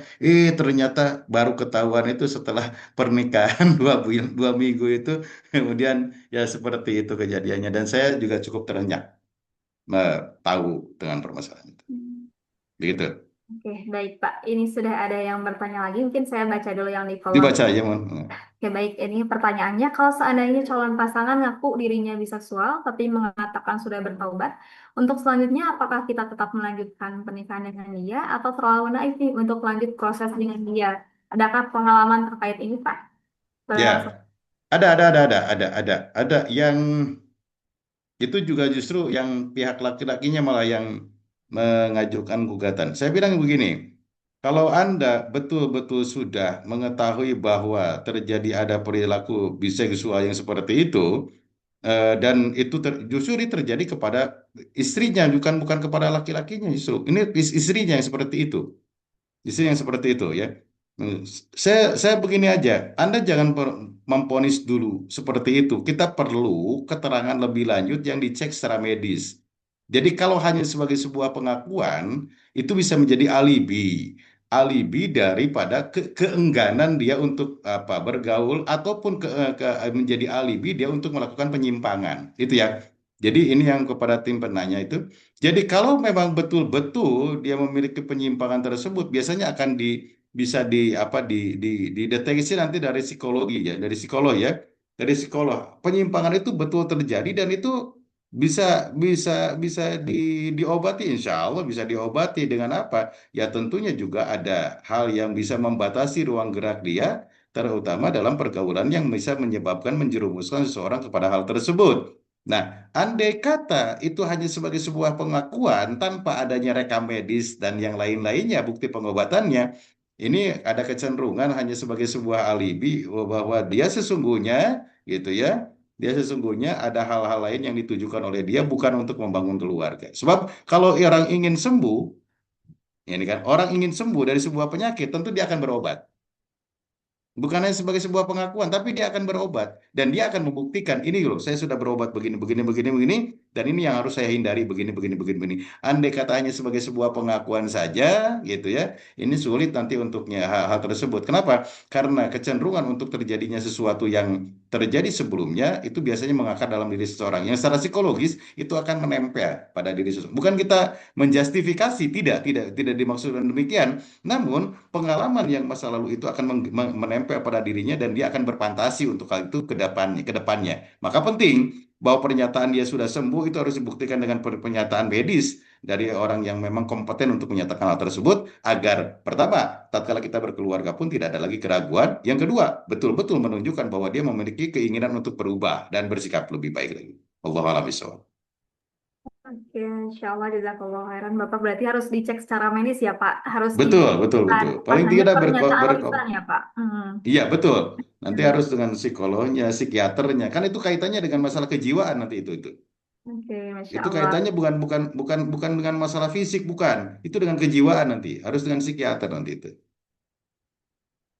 Oke, baik Bapak. Terima kasih atas jawabannya. Semoga terjawab.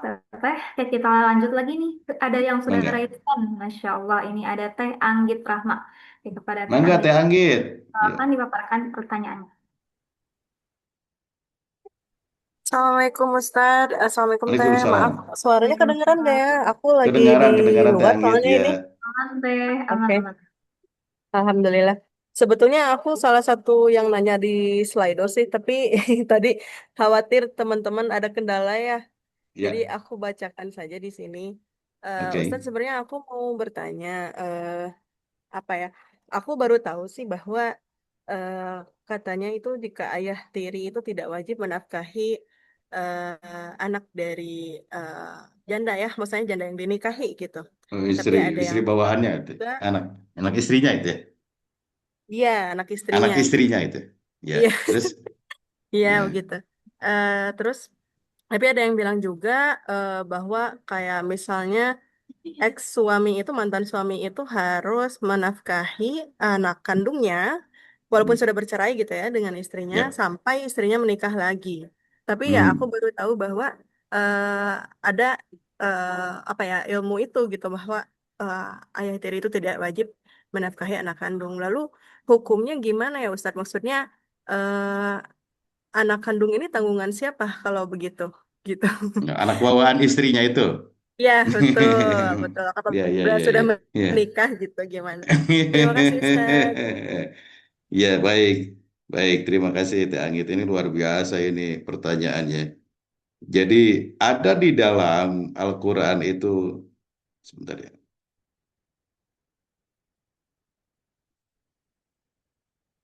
Di dalam Al-Quran itu ada yang disebutkan dengan waroba ibukumul lati fi hujurikum min nisaikumul lati dakhaltum bihinna. Jadi ada kalimat perempuan-perempuan yang haram dinikahi itu dan kemudian itu menjadi mahram adalah anak-anak perempuan yang ibunya yang berada di dalam pengurusanmu di mana kamu sudah menikahi kepada ibunya dan sudah bercampur gaul dengan ibunya. Anak itu menjadi mahram bagi bapak tirinya. ketika menjadi mahram bagi bapak tirinya, artinya si bapak tiri itu tidak boleh menikahi kepada anak bawaan istrinya itu memiliki kewajiban yang disebut fi hujurikum itu di dalam pengampuannya, di dalam pengurusannya. Jelas kalau di dalam pengurusannya karena dia mengurusi ibunya, maka dia juga mengurusi anaknya yang disebut allati fi hujurikum waroba ibukum allati fi hujurikum min nisaikum allati dakhaltum bihinna. Nah itu. Jadi bahwa anak-anak itu berada di dalam pengurusanmu sebagaimana mereka ibunya juga berada di dalam pengurusanmu. Andai kata ayahnya tidak mau membiayai dia, saya punya analogi yang paling hebat. Renungkan oleh Anda semua. Tapi ini bagaikan sebuah cerita ya, analogi. Di satu kota besar, ada seorang pengusaha hebat dan kaya. Dia memiliki banyak uang, sehingga kemudian kelebihan uang itu dia gunakan untuk membangun sebuah rumah mewah di desa. Yang mengisi rumah mewah di desa itu adalah hanya seorang pembantu dengan istrinya. Ya, suami istri yang mengisi rumah tersebut. Kemudian tren di kota itu adalah memelihara hewan peliharaan. Salah satunya adalah memelihara anjing keturunan anjing keturunan Eskimo itu ya, anjing-anjing di daerah salju itu. Yang sekarang ini sedang ngetren itu apa itu? Anjing-anjing apa itu? Dia beli, tapi dia bingung si pengusaha ini di mana harus ditempatkan. Pada akhirnya si anjing itu dibawa ke kampung itu dan dipelihara oleh dua pembantunya itu. Satu hari pembantunya berkata, "Wahai Tuan, anjing ini perlu tempat untuk kandangnya. Tolong buatkan kandangnya." Dia buatkan kandangnya yang hebat. Setelah kandangnya jadi, kemudian si pembantu ini juga bilang lagi, "Wahai Tuan, anjing ini harus dimandikan agar tidak ada kutunya. Dan dimandikan tiap hari tentu memerlukan sabun dan pembiayaan yang lainnya." Dia belikan. "Wahai Tuan, agar anjing ini memiliki badan yang sehat juga harus diberikan makanan yang bagus, Tuan." "Oke, saya belikan." Semuanya dipenuhi. Satu hari si tuannya ini datang ke sana.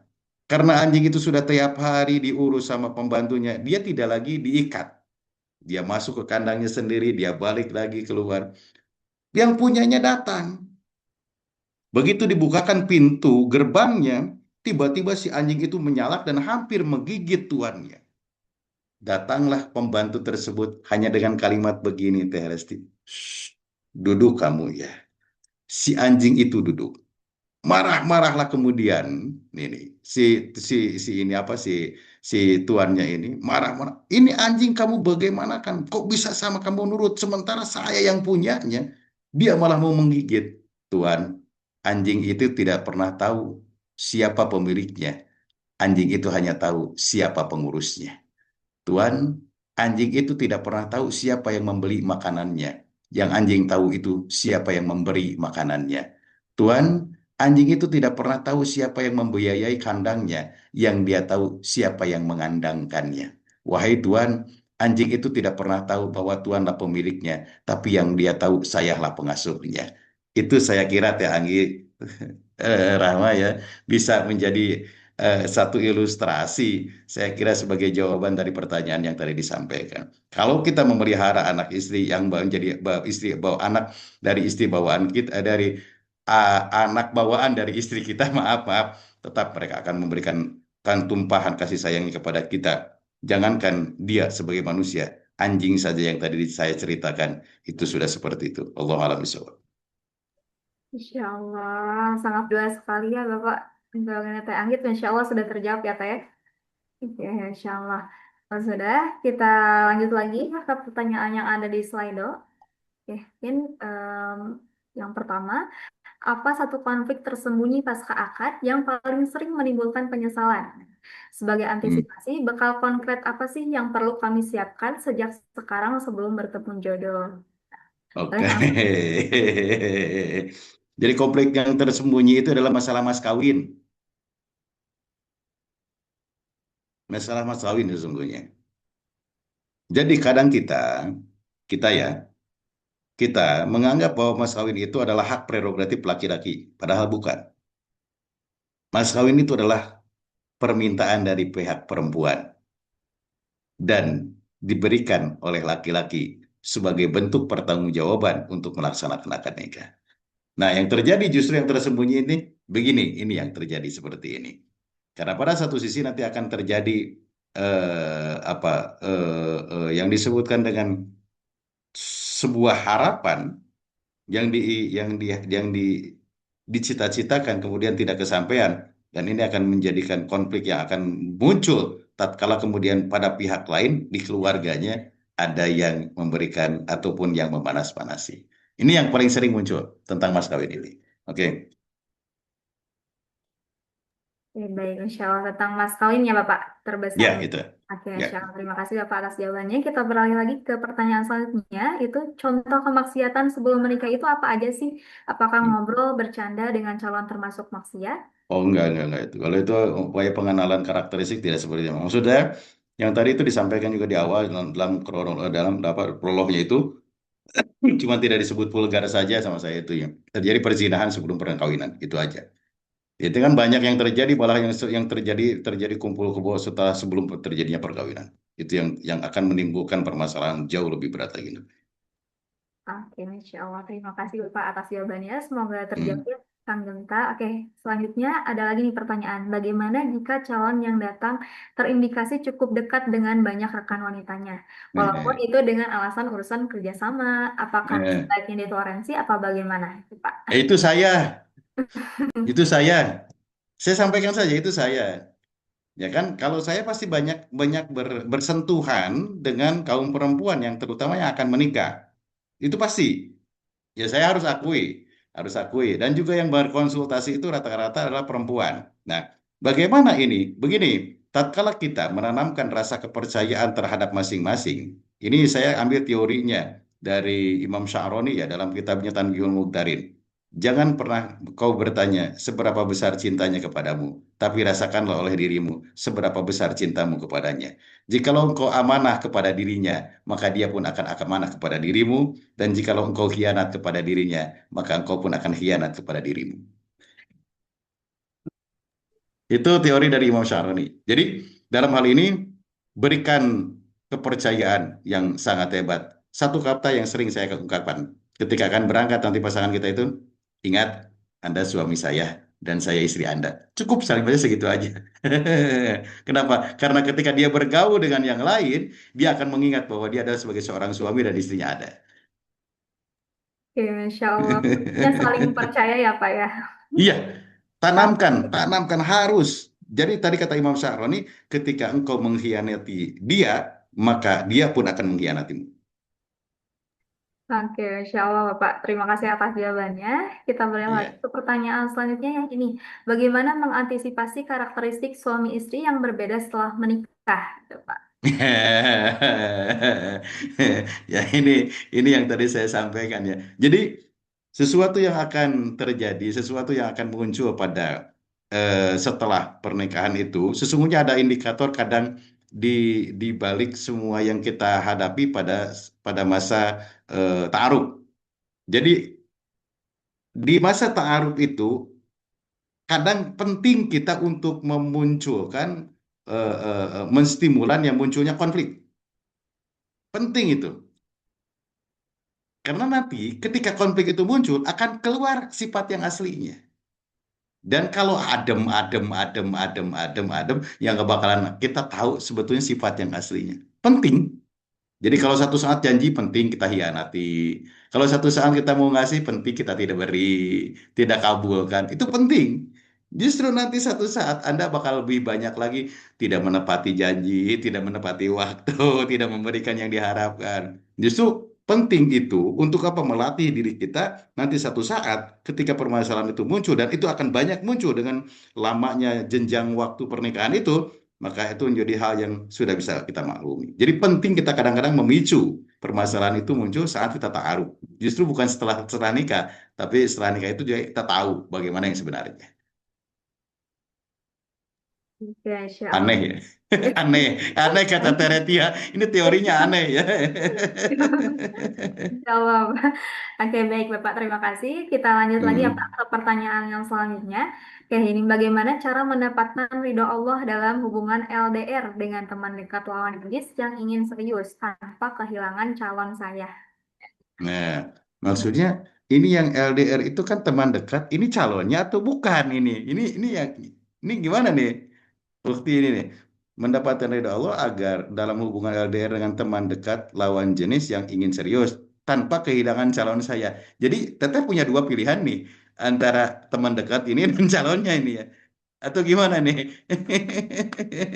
Iya, ya, sepertinya itu teman dekatnya yang LDR, tapi sudah punya calon mungkin begitu ya, Pak. Iya, iya, iya, iya. Maksudnya, apakah Utinya yang punya calon juga dan juga ada teman dekat yang lain? Tinggal kita menentukan. Ini sebetulnya yang terbaik belum tentu yang terdekat. Bisa jadi yang terjauh justru lebih baik. Tapi bisa jadi karena kedekatan kita memahami tentang karakteristiknya. Maka itu akan kembali kepada diri kita. Mana yang akan kita tuju? Apakah kedekatan yang akan melahirkan rasa pemahaman atau kejauhan yang mungkin akan melahirkan kesejahteraan? Terserah Anda. Oke, insya Allah. Yang terdekat bukan berarti yang terbaik gitu ya, Pak. Insya Belum tentu, belum belum tentu. tentu, belum tentu. Ya. Oke, baik Bapak. Terima kasih. Kita berlanjut lagi ya ke pertanyaan yang selanjutnya. Apakah dibolehkan dalam Islam wanita menjadi orang yang mengubah suaminya? Mau dibuat apa ini suaminya? Dibuat bala-bala gehu atau apa? Ini maksudnya gimana nih? Maksudnya kalau perubahan yang dimaksud adalah menuju kepada tingkat kebaikan, menuju pada peningkatan ilmu, iman dan takwa, itu bukan hal yang mustahil. Seorang adiknya Umar bin Khattab adalah orang yang merubah Umar bin Khattab menjadi orang yang paling hebat. Karena beliau mendapatkan hidayah itu justru saat adiknya membaca Quran. Artinya tidak ada halangan kalau memang perempuan itu untuk merubah apabila yang dimaksudkan adalah untuk menjadi lebih baik lagi. Oke, Ya berarti oke. kalau lebih baik gitu boleh ya, Pak? Bangga kalau menuju lebih baik. Tapi dirubah itu maksudnya dirubah jadi seperti apa saya juga nggak ngerti ini belum. Tapi tentunya yang dimaksudnya ya teretia pasti akan menjadi lebih baik. Baik, cara Oke. menghitung iddah. Biasanya kalau kita menghitung iddah itu nanti ada tanggal putusan dan tanggal penetapan. Nah, tanggal penetapan inilah yang digunakan. Jadi tanggal yang paling atas kalau dalam akta cerai itu tanggal yang paling atas yang digunakan. Maka setiap standarnya itu pasti semuanya sama diputuskan di Bandung tanggal sekian, ditetapkannya itu akan berbeda. Biasanya antara putusan dan penetapan itu bedanya sekitar 2 minggu paling minimal itu, atau 1 bulan paling minimal. Maka kita akan mengambil yang penetapan, bukan putusan, karena penetapan itu sudah memiliki kekuatan hukum yang tetap. Artinya bahwa setelah itulah orang dihitung sebagai masa iddahnya. Sementara sebelum ada penetapan baru sekedar putusan, maka pihak lain bisa banding dan itu bisa keberatan atas putusan yang telah ditentukan. Begitu kurang lebihnya. Hitungannya kurang lebih 100 hari saja ya kalau masih normal haidnya gitu ya. Insya Allah 100 hari ya, Pak. Ya, ya. Kita lanjut lagi ya, Pak. Ini ada yang bertanya, apa saja kiat-kiat penting untuk mempersiapkan diri di masa sebelum bertemu pasangan? Oke. Ada 2 hal yang penting kita persiapkan. Pertama, ada kesiapan secara ekonomis. Itu penting, walaupun bukan tujuan. Yang kedua, kesiapan secara psikologis. Itu penting. Banyak orang yang secara ekonomis mapan, tapi secara psikologis kemudian tidak kuat, maka tatkala berkeluarga ada rasa frustasi dalam kehidupan keluarganya. Akhirnya uangnya digunakan untuk pelarian dalam mencari hiburan. Ada juga yang sebaliknya, orang yang kuat secara psikologis tapi secara ekonomisnya lemah. Pada akhirnya dia maaf menjadikan kesusahan dari keluarganya karena memang secara ekonomis belum mampu. Maka ini yang paling penting, kekuatan ekonomis dan psikologis. Wallahu a'lam bishawab. Ya Allah, ekonomis dan psikologis ya. Oke, kita Oke. lagi ya, Pak. Oke, Yap. menuju jenjang serius seringkali masa lalu jadi ujian. Tiba-tiba di DM masa lalu, harusnya aku yang di posisimu. Bagaimana caranya? Pasangan. Ya, jadi tadi jawabannya sesungguhnya yang tadi saya sampaikan ya. Jadi masa lalu itu bukan sesuatu yang bisa dihapuskan, tetapi masa lalu itu adalah sesuatu yang harus ditinggalkan. Karena tidak mungkin kita akan meraih kemajuan kalau kita berada di dalam masa lalu. Kemajuan itu hanya akan bisa kita peroleh kalau kita meninggalkan masa lalu, bukan melupakan masa lalu. Oke, Insya Allah. Kuncinya meninggalkan ya Pak, meninggalkan masa lalu. Meninggalkan masa lalu. Oh Oke, ya. siap. Kita lanjut lagi ya Pak ke pertanyaan yang selanjutnya. Kapan waktu yang paling tepat untuk melibatkan orang tua secara aktif dalam proses ta'aruf, Pak? Oke. Eh, Begini, tentukan satu titik yang akan menjadikan pengikat antara Anda dengan pasangan Anda dalam ta'aruf. Apa sesungguhnya orang tersebut yang paling menarik untuk diri kita karena itu akan menjadi penguat bagi diri kita untuk mempertahankan keluarga.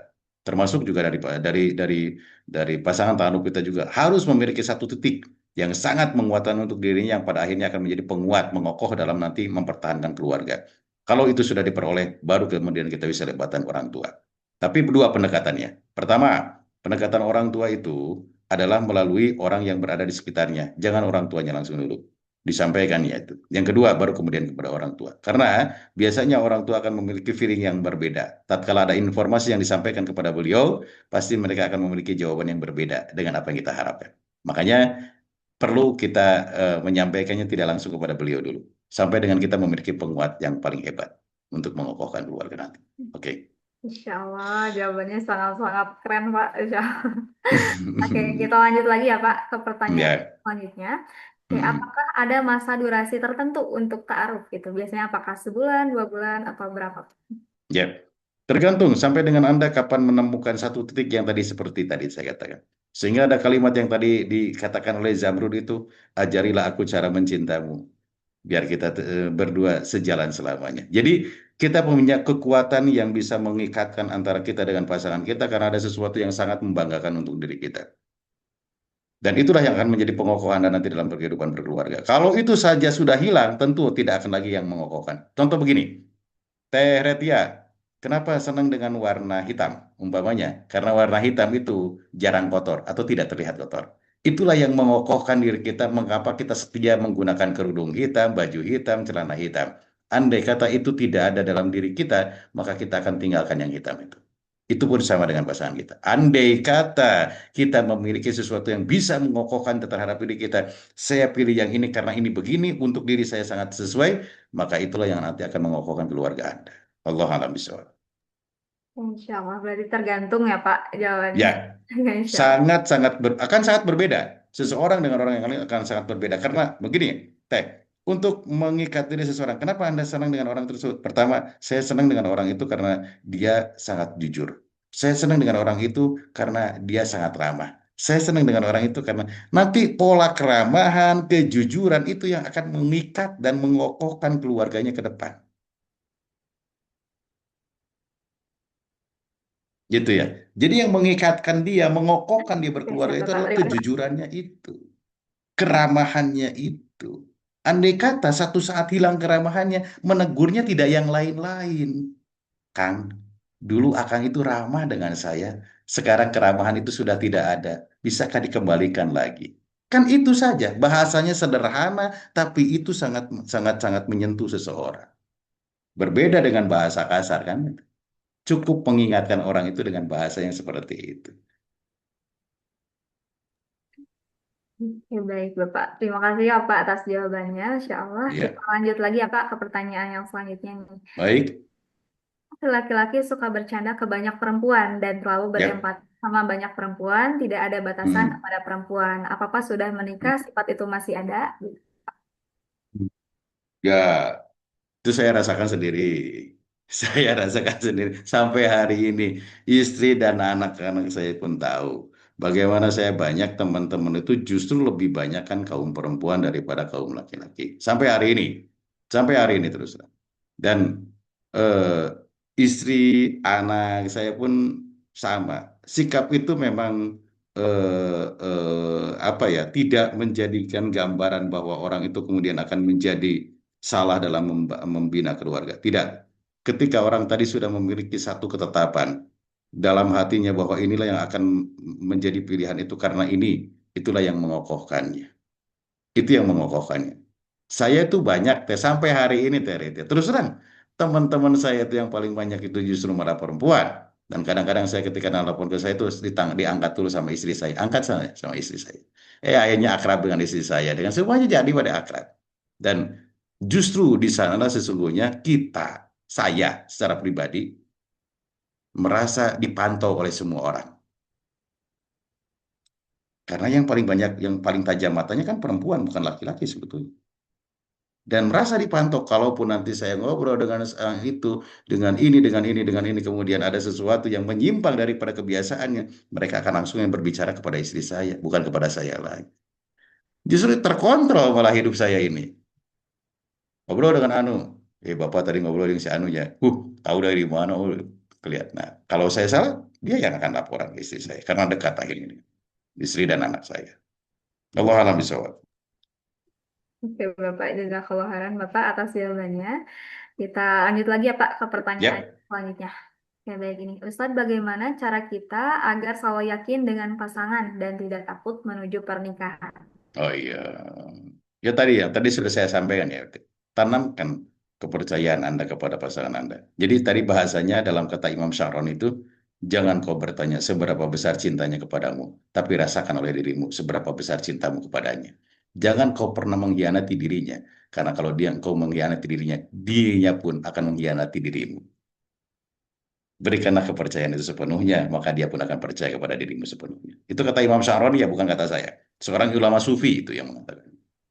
Ya Pak, berarti ini sama ya Pak, intinya kepercayaan juga ya Pak untuk Ya, betul, betul, betul, Ya. betul.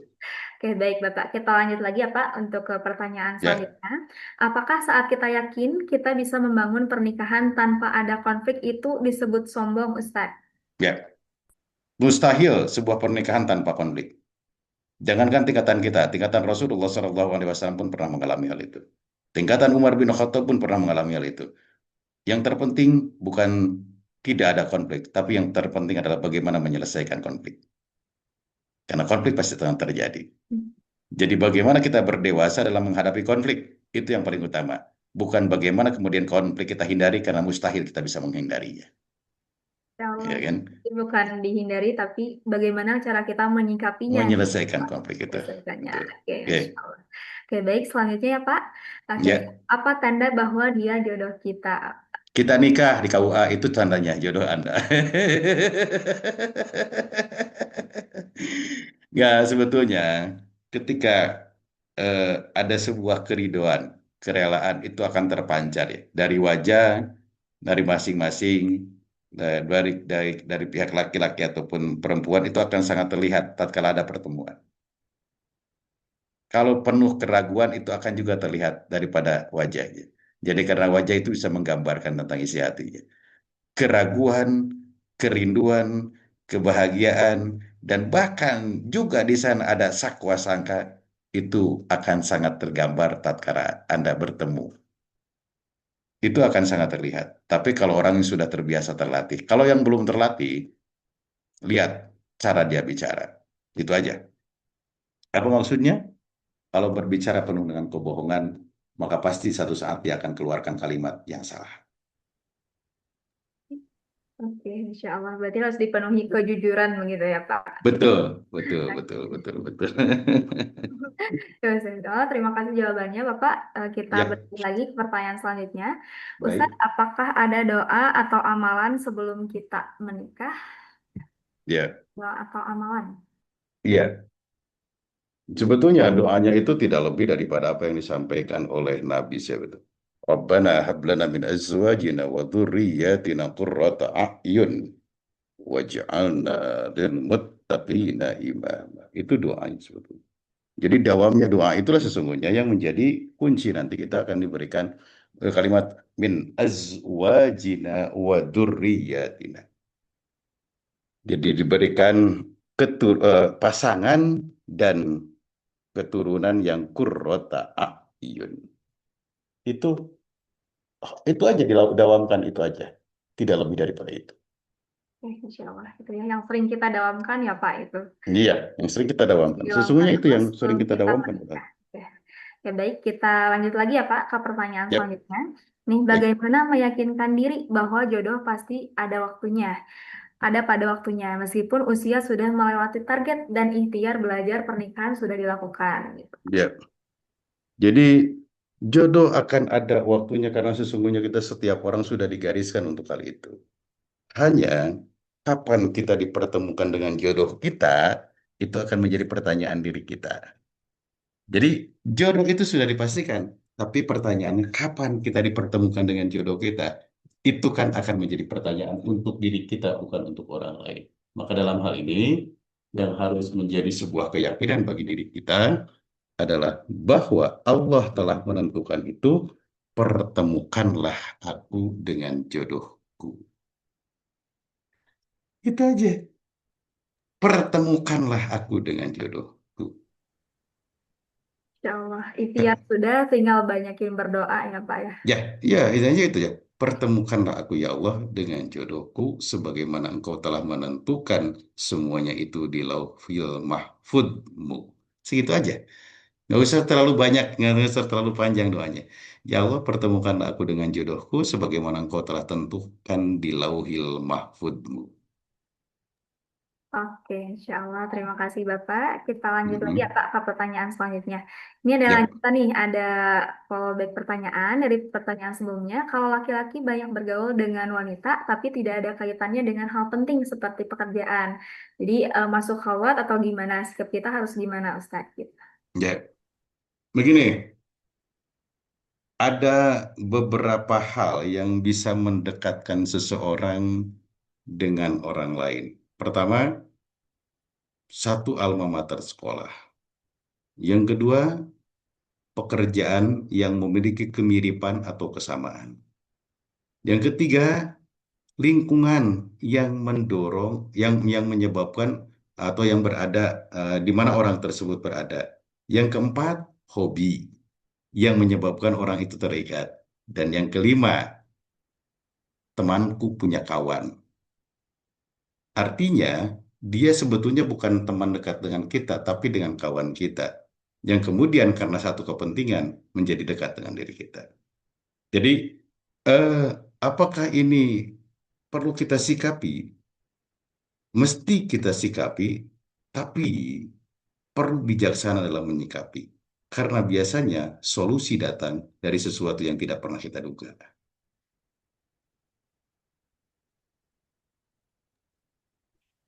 Oke, baik Bapak. Insya Allah. Jadi solusi itu datang tanpa kita minta ya sebenarnya Pak. Kayak Iya, dari sesuatu yang kadang kita tidak pernah duga. ya tidak diduga. Oke, insya Allah. Betul. Baik, baik, terima kasih Bapak. Kita lanjut lagi ke pertanyaan selanjutnya. Ya, selain ujian masa lalu, seringkali perbedaan adat budaya itu muncul. Bagaimana sih Betul. cara mensikapinya? Nah, ini pernah saya hadapi ini ya tahun berapa itu? Tahun sekitar tahun 2007. Ya, tahun 2007 ya. 2006. Ada satu wilayah daerah adat pedalaman yang alat sholat itu menjadi tradisi dalam mas kawin. Karena tujuannya adalah untuk islamisasi wilayah tersebut. Tapi pada sisi lain, kelompok ya apa pasangannya ini adalah orang yang tidak menyetujui terhadap mas kawin dengan alat sholat tersebut.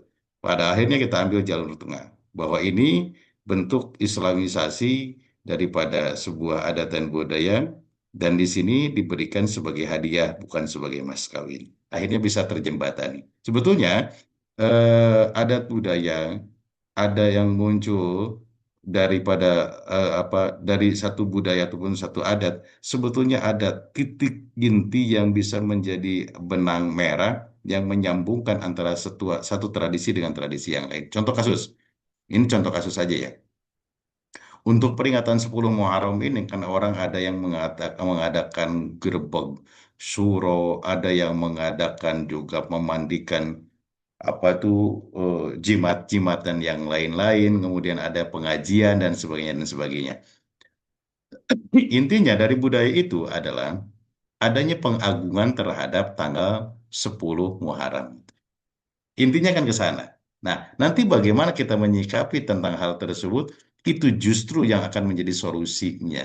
Karena pasti setiap adat akan berbeda tentang perilaku yang dilaksanakan. Namun intinya adalah mengagungkan tanggal 10 Muharram. Bisa jadi justru ketika orang dengan tradisi-tradisi itu, Anda berpuasa sebagaimana dianjurkan Rasulullah SAW. Oke, insya Allah. Berarti tetap bisa teratasi ya Pak untuk perbedaan Betul, adat istiadat begitu ya Pak. ada tuh, ya. Tetap ada benang merahnya nanti.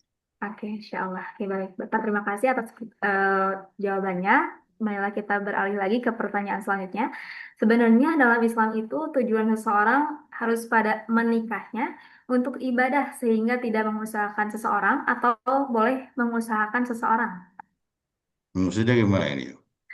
Mungkin niatnya mungkin ya Pak, hanya pada Mhm. menikahnya untuk ibadah, jadi tanpa mengusahakan, oh kita harus mengusahakan dia gitu, atau kita perlu juga Hmm. untuk mengusahakan orang tersebut gitu. Oh gitu. Gitu. Ya baik. Gini, sesungguhnya tatkala kita memberikan nafkah kepada keluarga, berapa sih sebetulnya yang dimakan oleh keluarga? Contohlah, seorang suami mengusahakan istrinya, ya. Dia punya penghasilan umpamanya 5 juta. Dari 5 juta itu diberikan kepada istrinya, umpamanya. Dia ambil lagi katakanlah 2 juta, berarti 3 juta yang dikasihkan kepada istrinya. Mari kita tanya, berapa yang dimakan oleh istrinya?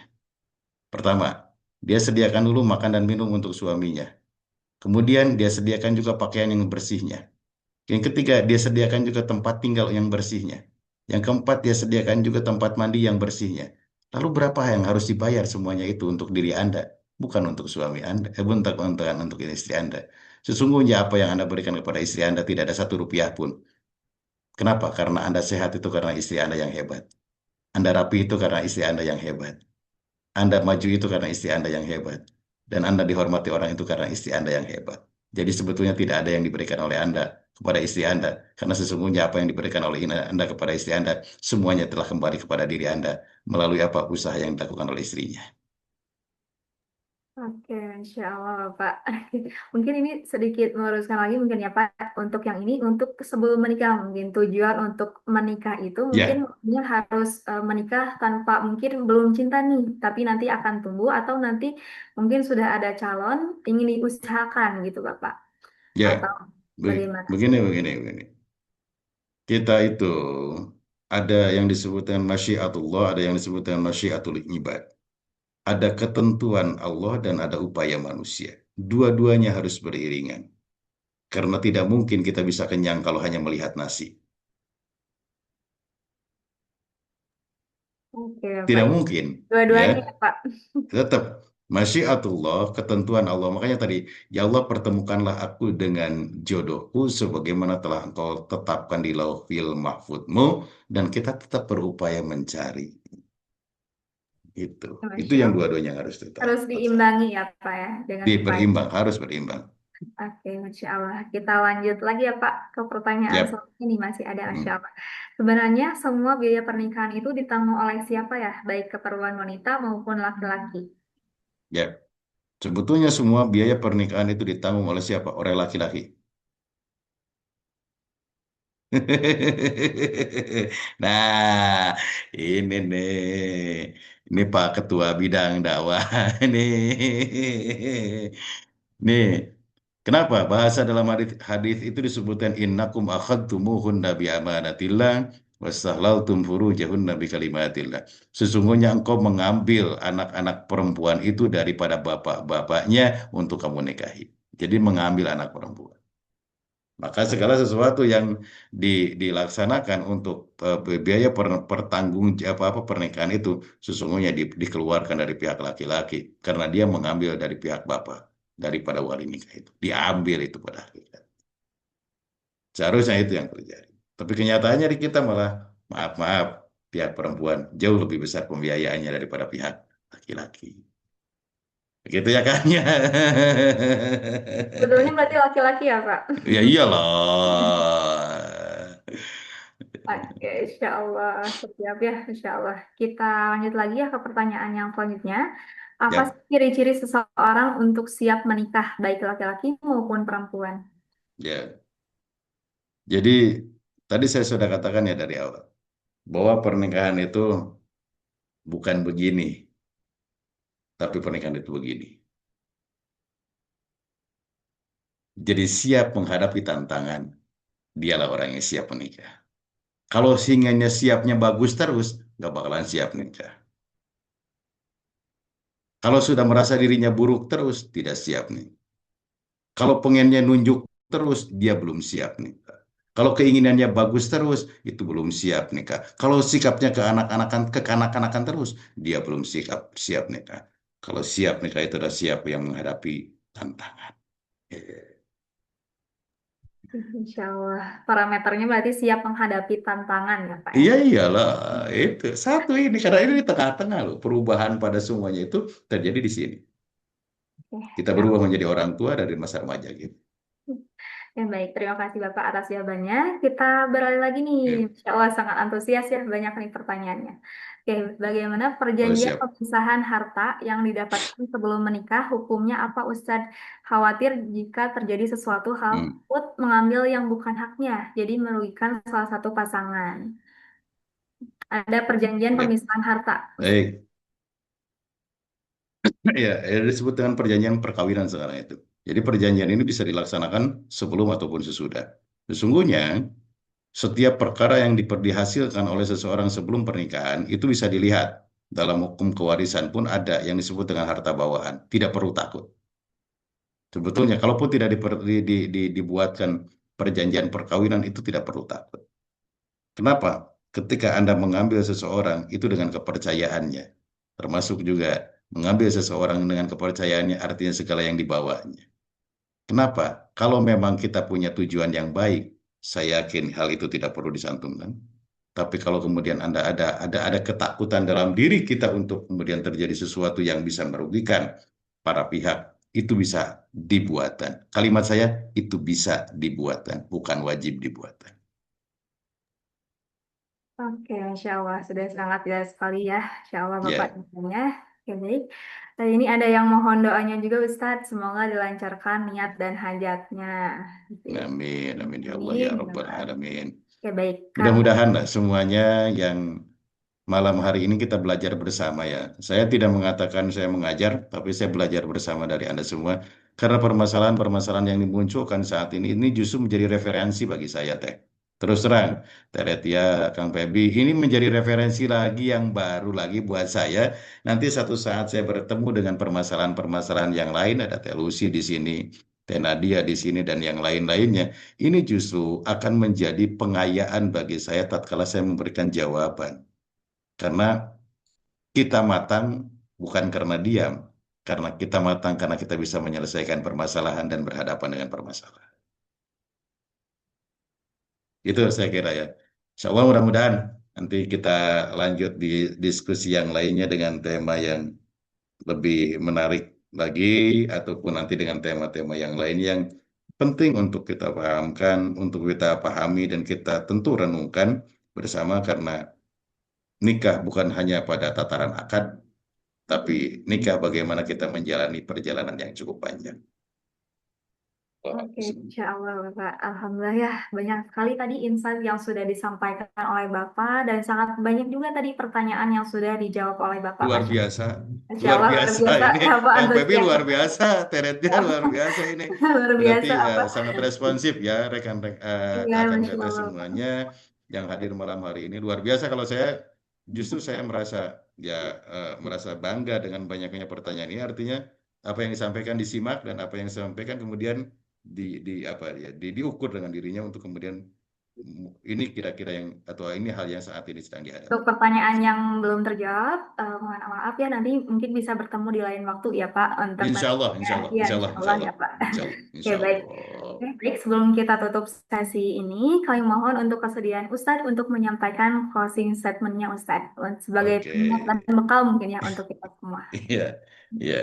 Baik, terima kasih para panitia, Kang Bebi, Teretia, dan seluruh panitia semuanya. Dan terima kasih juga Kang Teteh atas kebersamaan kita malam hari ini.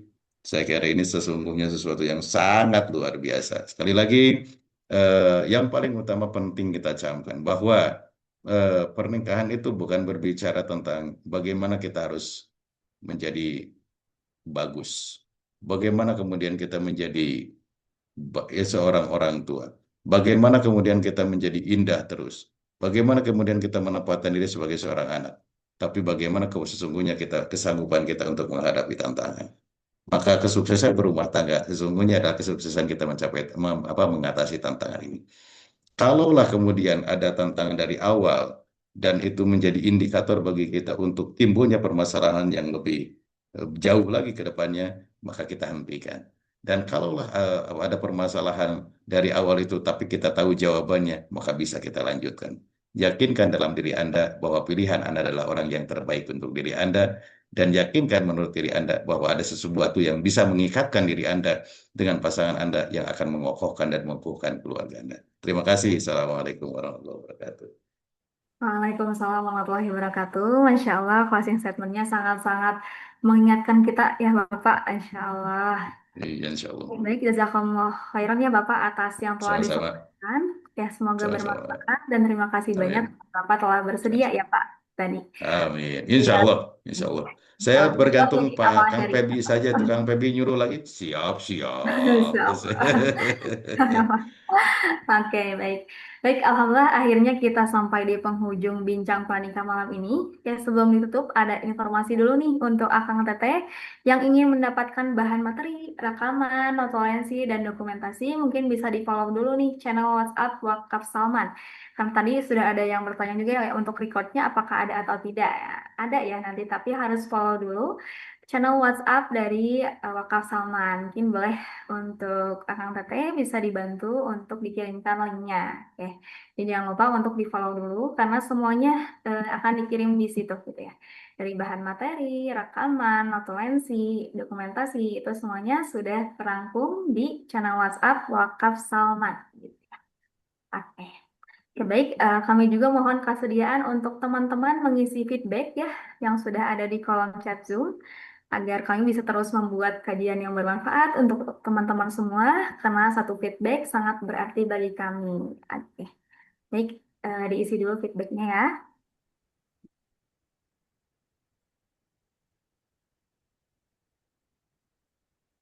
Oke, mungkin kita beri waktu untuk teman-teman mengisi feedback. Mungkin Teh sembari isi feedback kita foto bersama dengan pemateri. Oke, boleh. Sambil tunggu isi feedback, kita dokumentasi bareng dulu ya untuk teman-teman yang berkenan ikut dokumentasi. Boleh banget nih disiapin dulu dirinya untuk akhwat mungkin dirapihin dulu nih kerudungnya, senyumnya juga disiapkan ya biar kelihatan manis gitu ya. Oke. Tenang, ini dokumentasi bukan gaya-gayaan tapi biar jadi kenangan bareng-bareng nih bahwa kita pernah belajar dan bertumbuh di bincang pranikah online ini. Oke, ya teman-teman yang mau dokumentasi kita on cam dulu ya. Saya tunggu 10 detik lagi ya yang mau dokumentasi. Oke, 10, 9, 8, 7, 6, 5, 4, 3, 2, 1. Oke. Jadi ini ya, segini kita ya dari panitia ada yang bisa bantu dokumentasi? Boleh saya bantu? Oke. Ya, untuk slide pertama silakan yang punya kamera. Saya hitung 3, 2, 1. Oke, lanjut slide keduanya. 3, 2, 1. Dan slide ketiga 3, 2, 1. Ya, sudah. Terima kasih. Oke, terima kasih Kang. Oke, baik teman-teman, boleh tadi ya diisi dulu feedbacknya. Alhamdulillahirrahmanirrahim. Dan jangan lupa juga ini saya mengingatkan lagi untuk tadi challenge-nya ya, buat respon terbaik begitu ya untuk pematerian yang telah kita dapatkan hari ini gitu ya. Nah, nanti sudah ada template untuk story Instagram ya untuk memasukkan resume hari ini. Oke, jangan lupa tag @salmanitb, @spn.salmanitb, @wakafsalman.itb, dan @grandcokrobandung. Oke, biar makin banyak yang merasakan manfaatnya. Nah, nanti boleh juga nih untuk di-share nih catatannya mungkin di grup agar bisa dibaca oleh teman-teman lainnya. Baik, mungkin boleh diinformasikan juga untuk selanjutnya akan ada acara SPN Salman Online ya pada hari Ahad 28 Juni sampai 9 Agustus 2026. Nah, ini bisa dilihat nantinya di barcode-nya di bit.ly SPN Salman ITB Online 22. Nah, ini untuk kegiatannya itu dari jam 9 pagi begitu ya. Nah, ini merupakan kurikulum SPN Salman Online batch 22, mungkin bisa disimak ya yang ada di layar. Oke, dari fondasi akidah sampai praktik pembuatan visi. Gitu. Nah, kemudian ini ada benefit peserta juga nih. Ada akses seumur hidup rekaman sampai ada layanan konsultasi keuangan syariah begitu. Insya Allah. Nanti bisa dikepoin aja di barcode-nya yang telah ada tadi ya yang ada di layar. Oke, gitu. Sampai jumpa di bincang pranikah online berikutnya. Ya, baik, saya mohon maaf jika selama acara ini berlangsung ada hal-hal yang kurang berkenan, baik dari saya sebagai MC maupun dari teman-teman lainnya. Sampai jumpa di bincang pranikah berikutnya. Kita tutup sama-sama dengan kafaratul majelis. Bismillahirrahmanirrahim. Subhanakallahumma wa bihamdika asyhadu an la ilaha illa anta astaghfiruka wa atubu ilaik. Oke, karena tadi dibuka dengan pantun, saya akan tutup dengan pantun juga nih. Nanti teman-teman bantu cakep ya. Oke. Berukur ikan lele. Cakep. Cakep. Insight-nya udah dapet, jangan lupa diterapin le. Ya, Asik. cakep. Ya, Assalamualaikum warahmatullahi wabarakatuh. Waalaikumsalam warahmatullahi wabarakatuh. Izin Terima kasih semuanya ya. Bapak atas ilmunya. Sama-sama. Semuanya ya. Izin saya langsung live ya. Iya, Pak. Siapa?